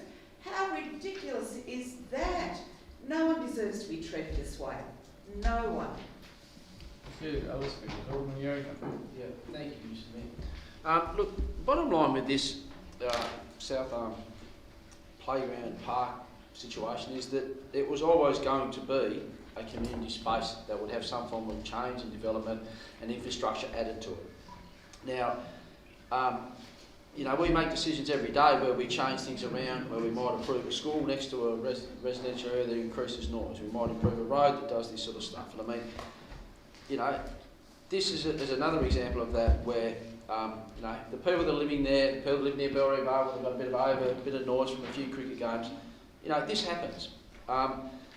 It doesn't mean that every time it does happen we have to jump up and down and try and... We've got to listen to the people and the consultation of the people to give us feedback, but sometimes we've just got to say, well, hang on a minute, you knew that this might happen, and the bottom line is that the community are in support of that space being developed. It's the only space they've really got in the community where this can happen, and we have an obligation to deliver on some of the things that we've said we were going to deliver as part of the master plan process. I'm an all foreshadow supporting Alderman von Berto's motion. Sorry, because I think that's the only way for us to resolve this issue is to break it down into the two parts so we can make a decision on those two parts, because they are different, right? I have major doubts about the berm will actually fix the problem. And the advice is, the only people winning at the moment are the people doing all the acoustic surveys for us, so they're making a fair bit of money. And I think, that's the other side of the cost that we've got to consider as well. I don't think it'll reduce the noise. And I think that to break it down and look at the berm in isolation and the playground in isolation is the best approach. All right? And it does have budget implications, because we do have decisions to make in our budget where, it's not going to be, we're not going to be able to do everything we want, and I think that would be a great way for us to be able to consider that. Bottom line too is that the committee don't support the berm. I know the playground to me makes much more sense to develop that and other things down the track for that community. And it does have legitimate passive surveillance issues. I mean, closing up an area like that where there isn't the line of sight, and closed off areas, I wouldn't be comfortable with that if I had people around there. At the moment it complies with the scheme. And I mean, I look at Lawndale Skate Park. I mean, that's closer to residential houses and probably a few more, and yet we don't have any problems out of there. And that was added after the houses were already there, and the people down there seem to have accepted that. So, bottom line is, and I know it might sound harsh that, they're expecting people to move and all that sort of stuff, but I mean, people make choices on things that change over time. I mean, I'm not driving people out, but I don't agree that this will devalue the houses, and if people choose to move, I think it'll actually increase the value of the houses, and the people that move in there go in there full well. If they decide to go down that path, though, people are moving there full well, pay a premium, and then it's a win-win for everyone. But look, there's some of the tough decisions and considerations we need to make, but I certainly think that having the A and B approach is a much neater way for us to deal with this, because I just don't like the burn. Anyway, so I will not support this motion and look at the alternative if it doesn't get up. Thank you. Alderman Edmonds. Just while I'm up, passing on the survey. Yeah, look, I've visited people who hold pretty strong views on both sides of this debate, fronted up, talk to them, listen to their concerns. I hate the division that's shining through from this topic, and I won't be the person who does anything in here to fuel that. We'll make a couple of comments though. Compared to Alderman James, I think you'll be interested in this comment. Compared to our regional park that we spoke about so long ago, this thing's on a pretty downhill slope, I would say, in terms of this pace at which things are happening, how money is being found, and how a brilliant play space can be advanced. Just to touch on the berm, I'm pretty consistent on this one, that the two are tied to one another, they don't come at the expense of one another. I think this play space in particular, and the way that the terrain can be used, can be a really great thing for that community, and I haven't heard much of that tonight. I'm really keen to see this progressed and get a brilliant space at a part of our city that is getting investment and things are happening. The noise mitigation is part of that, but I'm really supportive of the whole project, and I'll stand by the lot. I will make a couple of comments which I also made in our workshop last week, if anyone wants to turn to attachment 3 on 152. The language in the plan for the playground concerns me. I'll just say the same thing basically. The penny for us in our design of play spaces needs to drop around accessibility. I read point 2. It's about bucket swings and a toddler bucket. Rubber soft fall below and connecting to paths to improve accessibility. Point 3, trampoline. In-ground trampoline for bouncing and playing together, accessible to wheelchairs. I think that point 3 one is the one where it really got to me. In-ground trampoline for bouncing and playing together, accessible to wheelchairs. I just need to get across the point. I've done it in private, I'll do it in public now. People need to wake up to the fact that what the hell does that statement mean? You wheel it in wheelchair over to the side of the trampoline. Who cares if it's, thank you for stopping me swearing, Alderman Chong. who cares if it's accessible because it can't be used? I mean, for goodness sake, the narrative around our play areas has to change, and I'm very encouraged with the feedback from last week. We've been down this path where we talked about a substantive motion about this stuff. I don't know if that's necessary. I just really urge everyone to get on board with scrutinising this stuff with a lens when it says accessibility, it actually means it. And it just, what does this mean? And, you know, I've asked questions about some of our other play areas over the past and been told that they're accessible. I mean, one of them's 100% sand. Who's that accessible to? It's not accessible to grandma, and it's not accessible to kids, able-bodied or otherwise. So I placed those comments on record. I'm open to views of people going forward. I would just like to see a shift in our business as usual approach to our play spaces, because they should be truly inclusive, not selectively inclusive. And a lot of that stuff, I understand, is probably from people not being exposed to comments like this in the past or have life experiences that involve that. We've got to get all of our children off the sidelines and include them in the way that we play, and indeed the rest of our society. And this is not something that needs to be dumped on the Disability Access Committee. This is something that should be a part of our core business. That's a committee that's already running on a smelly ollie rag and probably made the most sacrifices last year in COVID in terms of its budget. I'm not seeing them saddled with this sort of responsibility. To come back, but I think all those comments are extremely relevant to the fact we've got a play space. I just hope we can move on and move forward. It'll take a lot of bravery from a lot of people to let some of the bygones be bygones in terms of the way that this debate and this issue has gone. Life and council is sometimes a compromise. But I just wish people could step back and see what a great community space this could actually become with people's support, and I support the officer's recommendation. Thank you. Alderman Peters. Thank you, Mayor. I can remember way back before this was even built, we had young men of South Arm doing some great work to get this up, great work. And they made a presentation to us, and many other places understand. I think I went to a neighbourhood watch, presentation, and they were there, and I think I represented you that day, Mayor, on the wharf in town, and they were there, and they gave a presentation. They did a fantastic job. And but tonight, I believe one or two things, and I apologise to residents because I wish I'd listened to Alderman Walker. And he's a skateboarder. He said, do not put it there. And I don't know how many times he told us not to put it in this spot. I've never been a skateboarder, so I didn't realise.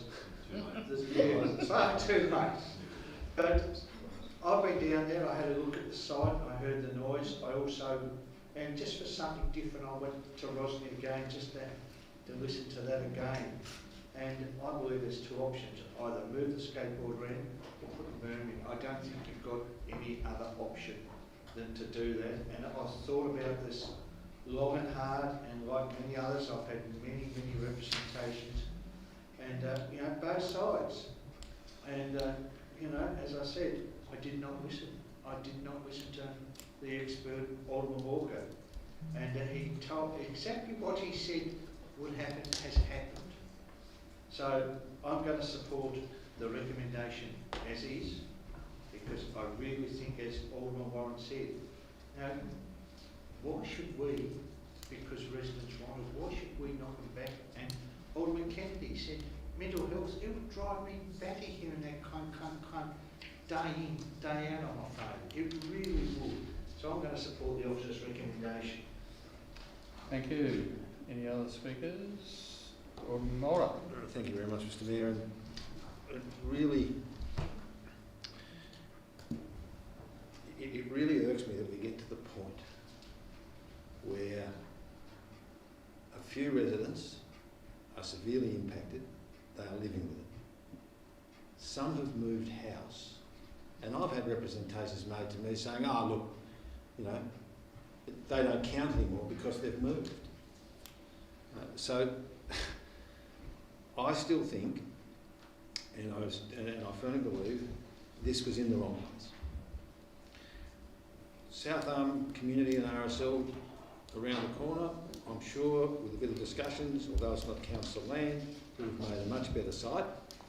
And one or two of the representatives who are most agitated about this actually live near that site. And I'm wondering whether their opposal to the berm would have been as great had we placed it across their boundary fence.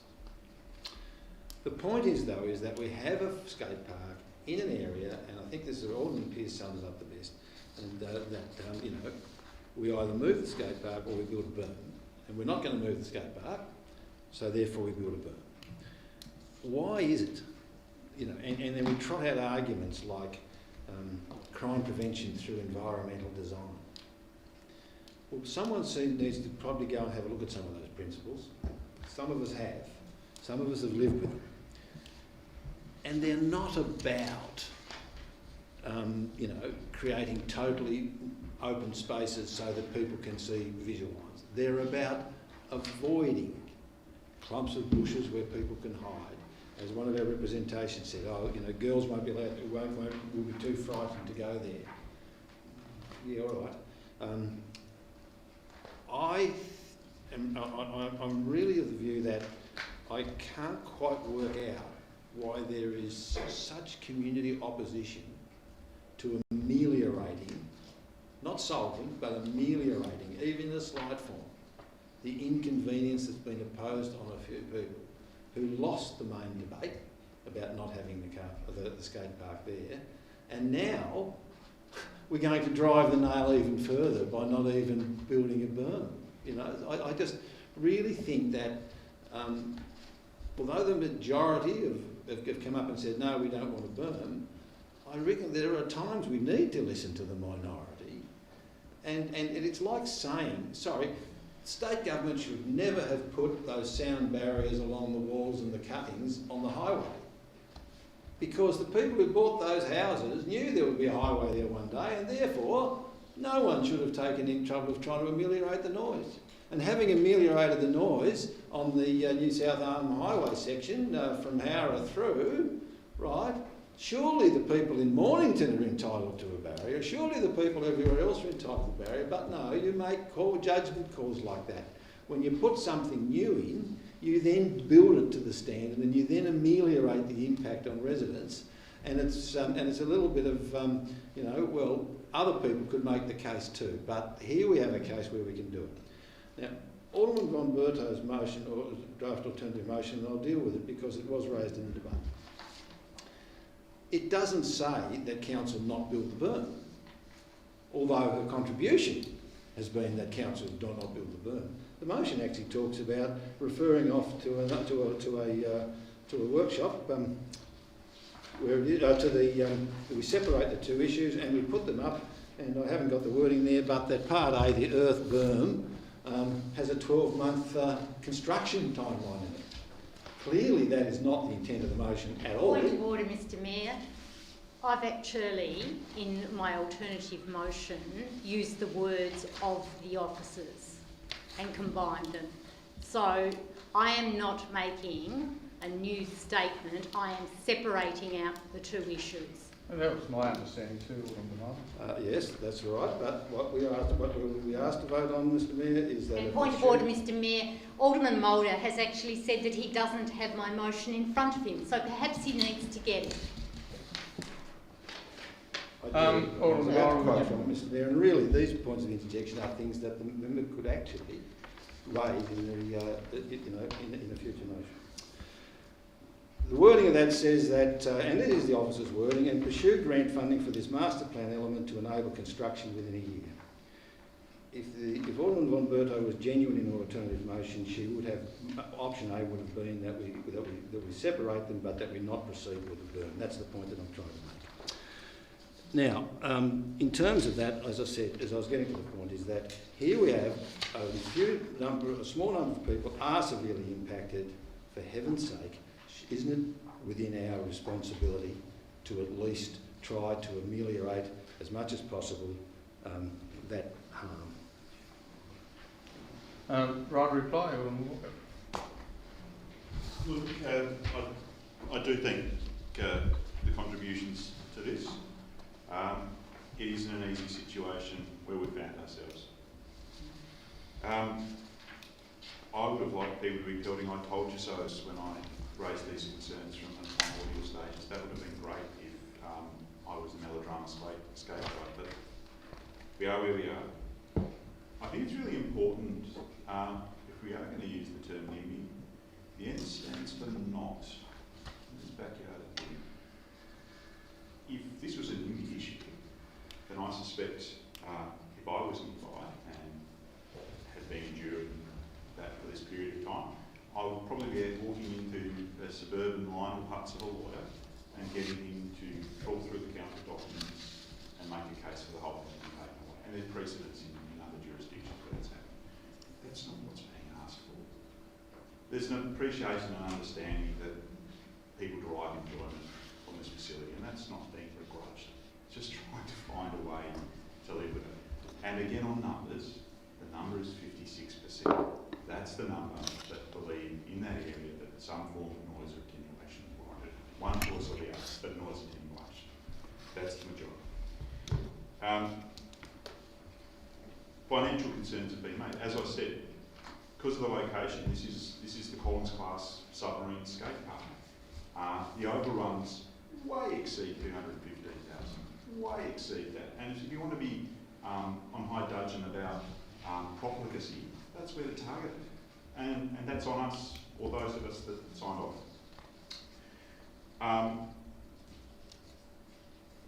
One of the reasons why this is so impactful versus places like Lauderdale is the situation of ambient noise. The fact of the matter is, how the South Hum Village Green was effectively none. You close your eyes and maybe in about 15 seconds time a bird will start chirping or something away. It's very different from facilities that are close to main roads. And again, those locations, Lauderdale and Rosny, we got it right because there haven't been the feedback on those concerns. They have, and you know, Rosny's an industrial skate facility. So I appreciate the contributions. I hope this will get through. I think whilst the focus has been on the berm, that we shouldn't lose sight of the play space, and I genuinely appreciate, in particular, the words that I'll movement on this. Council has been evolving in relation to access with playgrounds. You go back 20 years and it was the Liberty Swing. It was a swing for kids with a wheelchair far over the other side. And stories abounded of teachers taking all the kids there, and by the time they went up to the local shop to find who had the lock, it was all done. Thank you, Alderman Walker. But anyway, we need to get better. So the motion before the Chair is the officer's recommendation. All those in favour? Against? The motion is carried. So moving on to governance. 11.7.1. Call for nominations for Clarence to nominate someone to be President of the Local Government Association Tasmania. Are there any nominations? Sorry? Shouldn't we actually debate the motion as to whether we make the nomination? Well, that's implicit in whether we nominate someone or not. Are there any nominations for President? No nominations for President. Are there any nominations for a member of the General Management Committee? I'll nominate Alderman James. Alderman James, are you willing to accept the nomination? Yes, Mr. Mayor. Are there any other nominations? I move that we nominate Alderman Chong. Alderman Chong, are you willing to accept the nomination? Yes. Are there any other nominations? Ballot for this General Manager. Should I leave the room, Mr. Mayor? Yes, please.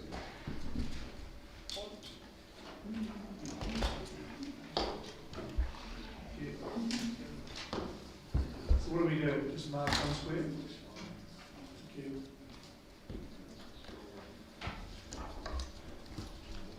Thanks, Joel.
Chong. Alderman Chong. Alderman James. Alderman James. Alderman Chong. Alderman James. Alderman James. So, Alderman James by a landslide. What was that? 7-3. If we could recall them, please. Thank you, Jim.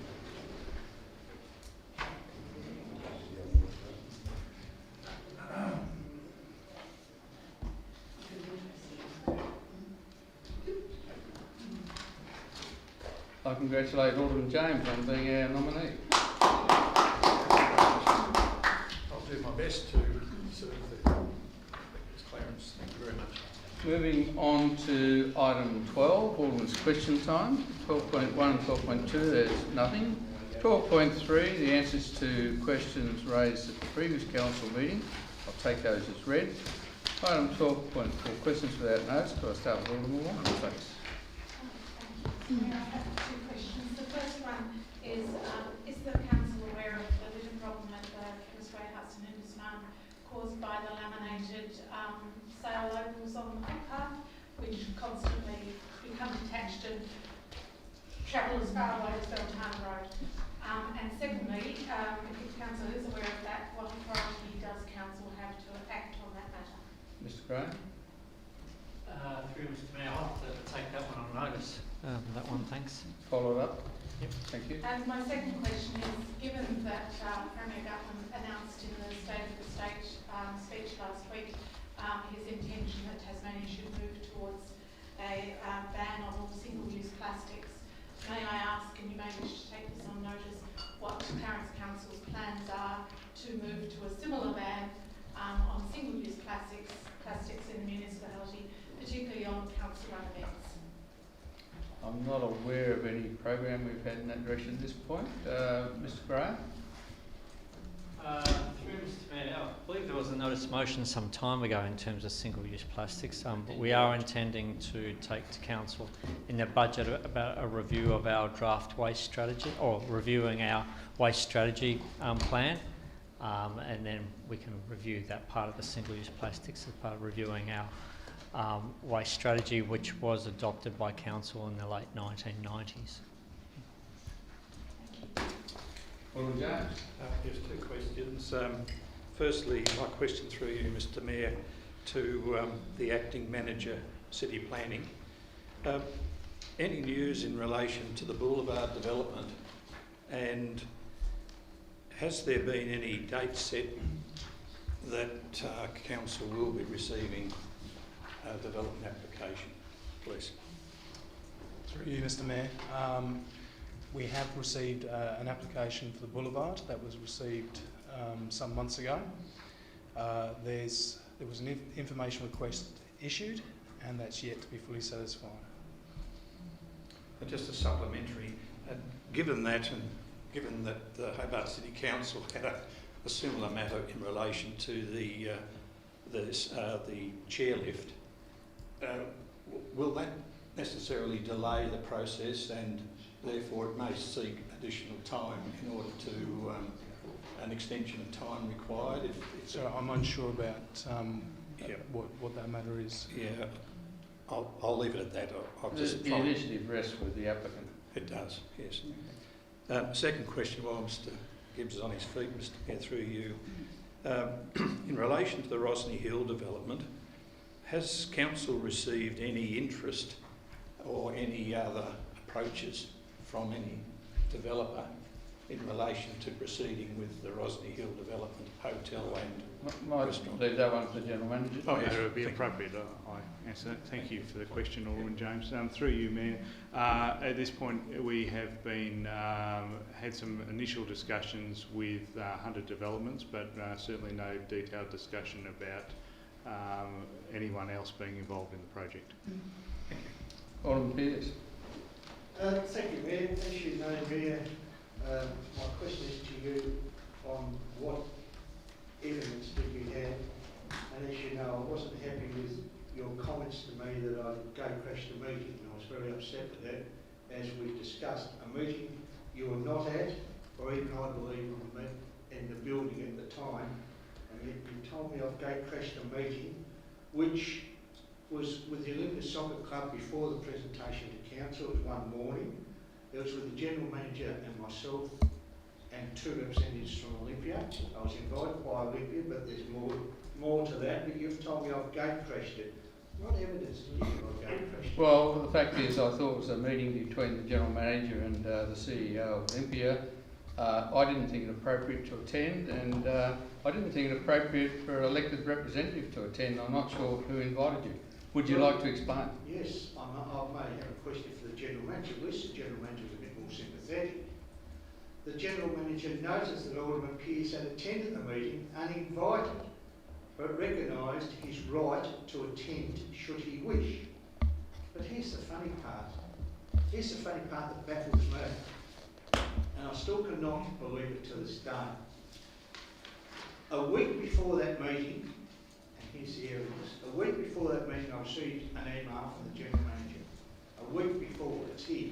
I've got a photo of it to make sure. It's got from Ian Nelson. And it's not the word I've never seen this before, required John Pearce. Never seen that before on an email.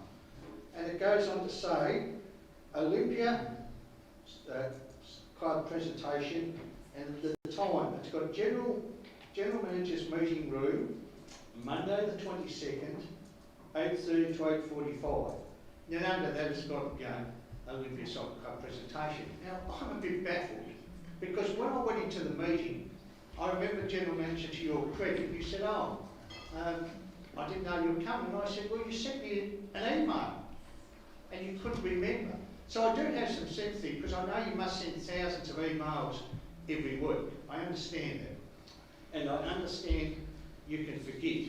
But you can imagine how upset I was when the Mayor, who I had to phone me up, said I gate-crashed the meeting. Well, I stand by those comments, Alderman Pearce. Do you have another question? No. Alderman Blomley. Thank you, Mr Mayor.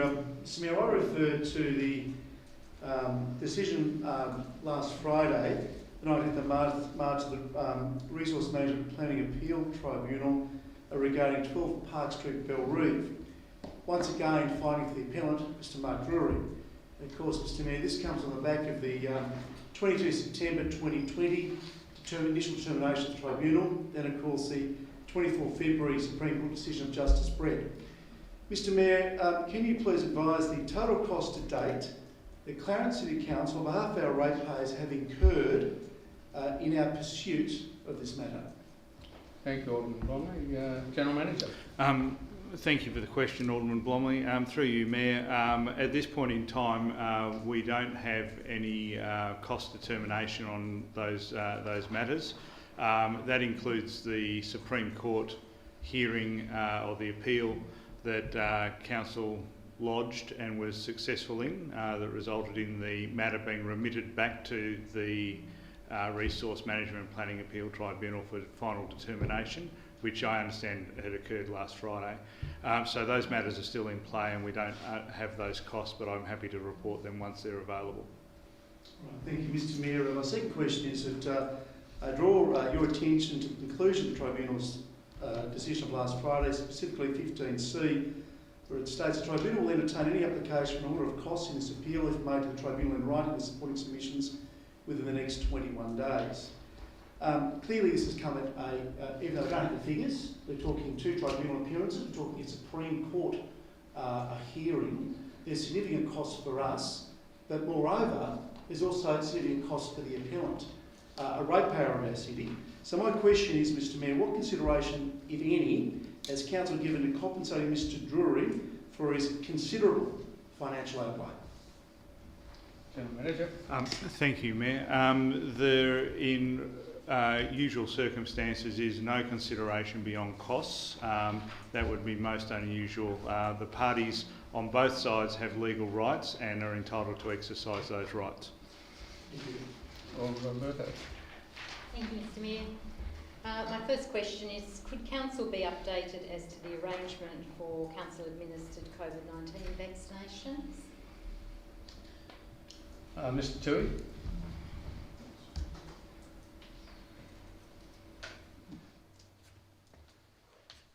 Through you, Mr. Mayor, we have made contact with the Department of Health and offered whatever assistance we can provide. At this stage, that what's required is not known to us. At this stage, I think this week they start on vaccinations for phase 1B, and it's unlikely we'll be involved in that. Thank you.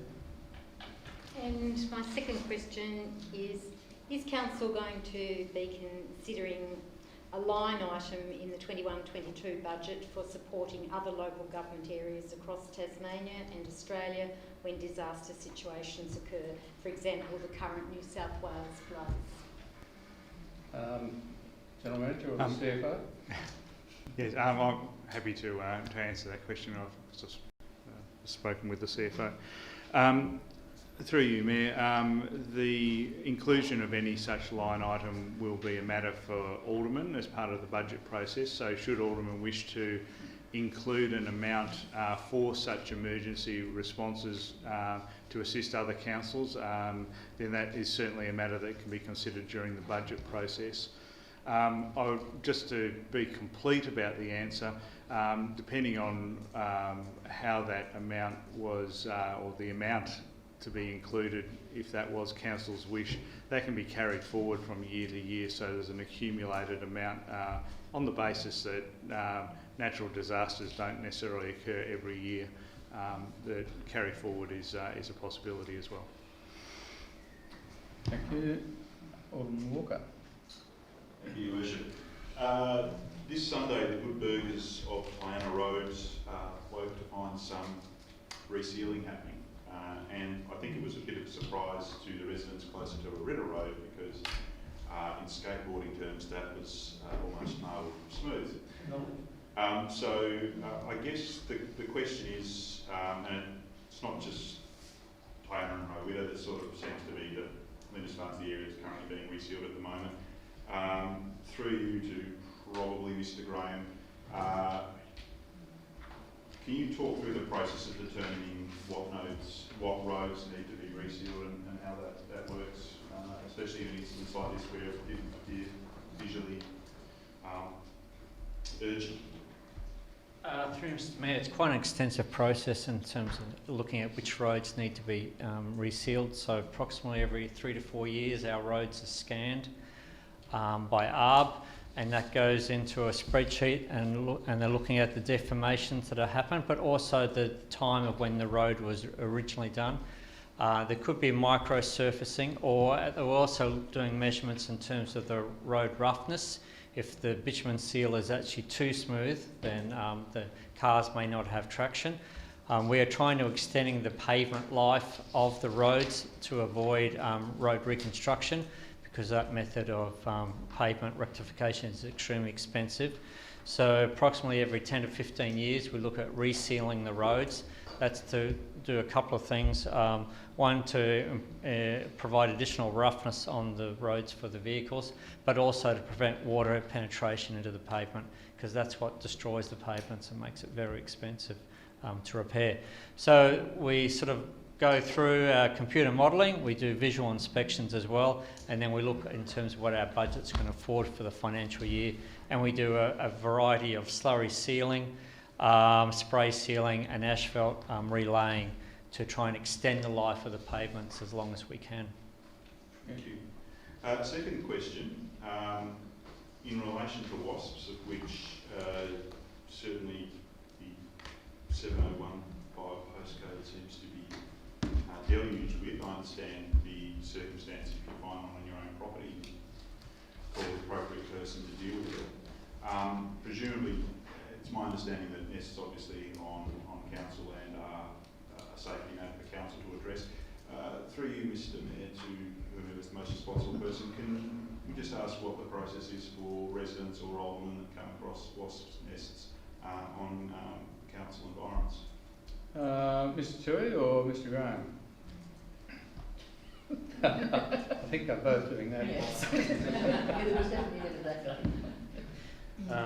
Through you, Mayor, the process is once they bring it to our attention, usually through the customer contact group, we'll investigate it, and if we can locate a nest and it is causing a problem, we'll engage a pest exterminator to deal with it. Alderman Edmonds. Thank you. A couple of questions. Obviously on page 5 today, in today's agenda, in the council workshops, it talks about Rosny Hill Golf Course interim plan. I just would like to ask, could I just confirm the last day that people can play golf on that site? Through you, Mayor, the 30th of April is the last day of the lease. I'm not aware of any earlier closeout time by the YMCA, but that might be possible. Mr Graham might have some more details. Through Mr Mayor, the YMCA have advised that they may finish golf a week earlier. They've sort of got to remove all they need from there, so they're still to confirm a date, but there is potentially it'll be a week before the end of the week before the 30th of April. I'll advise Alderman when I've formally been advised by YMCA. Thanks for that info. My other question does relate to an issue that was brought up earlier tonight around a possible state election, which we could see as soon as May 1. Do we have like a ready-to-roll election priority list that we obviously have provided information to the incumbent government over the previous 3.5 years? Do we have a dossier sitting there for when we get a tap on the shoulder from other political parties, including one that's only launched in the last couple of weeks? I'm not aware of any.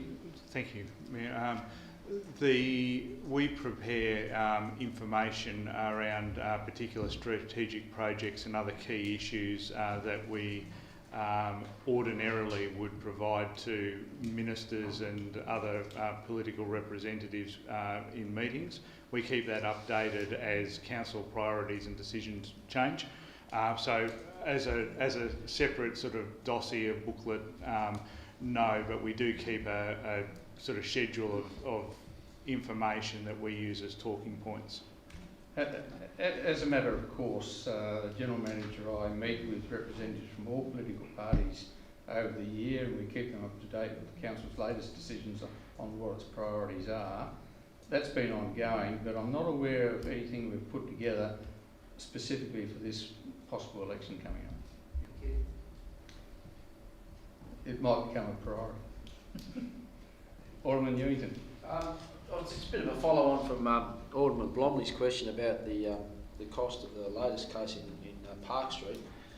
I'm interested, in light of our propensity to do this lately, the cost of external lawyers across the last 12 months, and even going back a couple of years would be great, to look at what the cost is for the external lawyers or planners to fight officer-approved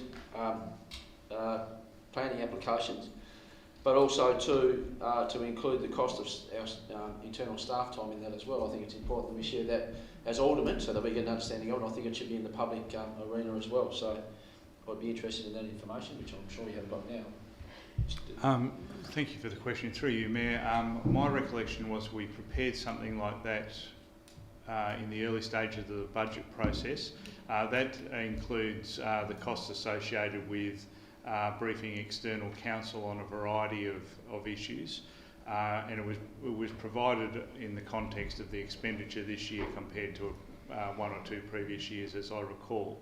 We don't cost the officer time in that, so it's a pure external cost that is essentially arises from invoices. But we can certainly update that and provide that. It would be interesting, yeah, because I mean we know the planners are under the pump, and to have that information if they can speed things up, spend more time on that, I think that would be a good thing. And my second question is, I was convinced my colleagues to support a Healthy Communities grant to look at a Ninja Trail Park Warrior course for rugby. I was just wondering when that was coming up for confirmation, Mr. Graham, through you, Mr. Mayor. Through Mr. Bell, I haven't heard about the date for that one, but I'll follow through with the department. Thank you. Thank you. Alderman Kennedy. Thank you, Mr. Mayor. Just one following on from rugby, perhaps through you to the General Manager. Can we get an update on the current police situation at the Rugby Neighbourhood House, please?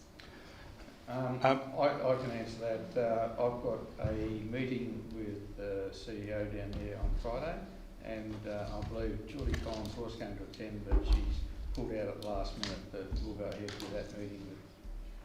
Thank you. Alderman Mulder. Yes, Mr Mayor, just leveraging off Alderman Pearce's issue, given that Alderman Pearce was, quote, required to attend the Olympia meeting, in hindsight, do you think your gate crashing accusation was appropriate, and should there not be an apology? Well, once again, I stand by my comment. When you say required to attend, I don't understand why an elected representative would be required to attend. Certainly council didn't require him to attend. I'm wondering who he is representing. I think Alderman Pearce made it quite clear that he'd received an email or electronic communication from the General Manager which had the word required to attend. General Manager. Sorry, thank you, Mayor. In the intervening period, I've checked my diary, and I have an invite for 8:30 on the 22nd of February with Sarah Black, the General Manager for Olympia, and no other attendees showing time. Well, all I'm saying is you can someone from show Olympia me. must have forwarded it to you, because it didn't come from council. I need to see it, because what I'm looking at looks different. Well, look, we'll follow it up, but my understanding is you weren't invited. I stand by my comments. Did you have a question, Alderman John? In that case, can I ask Alderman whether I'd like to foreshadow any business under item 13.1? If not, I'll close the meeting. Well, I'm not sure whether you want to under 13.1 or after the meeting in relation to the Clarence City ban. I'll do that after the meeting. So if there's no business under item 13.1, I declare the meeting closed, and I'd like to thank the public that have stayed with us to this point. Thank you. If we could close the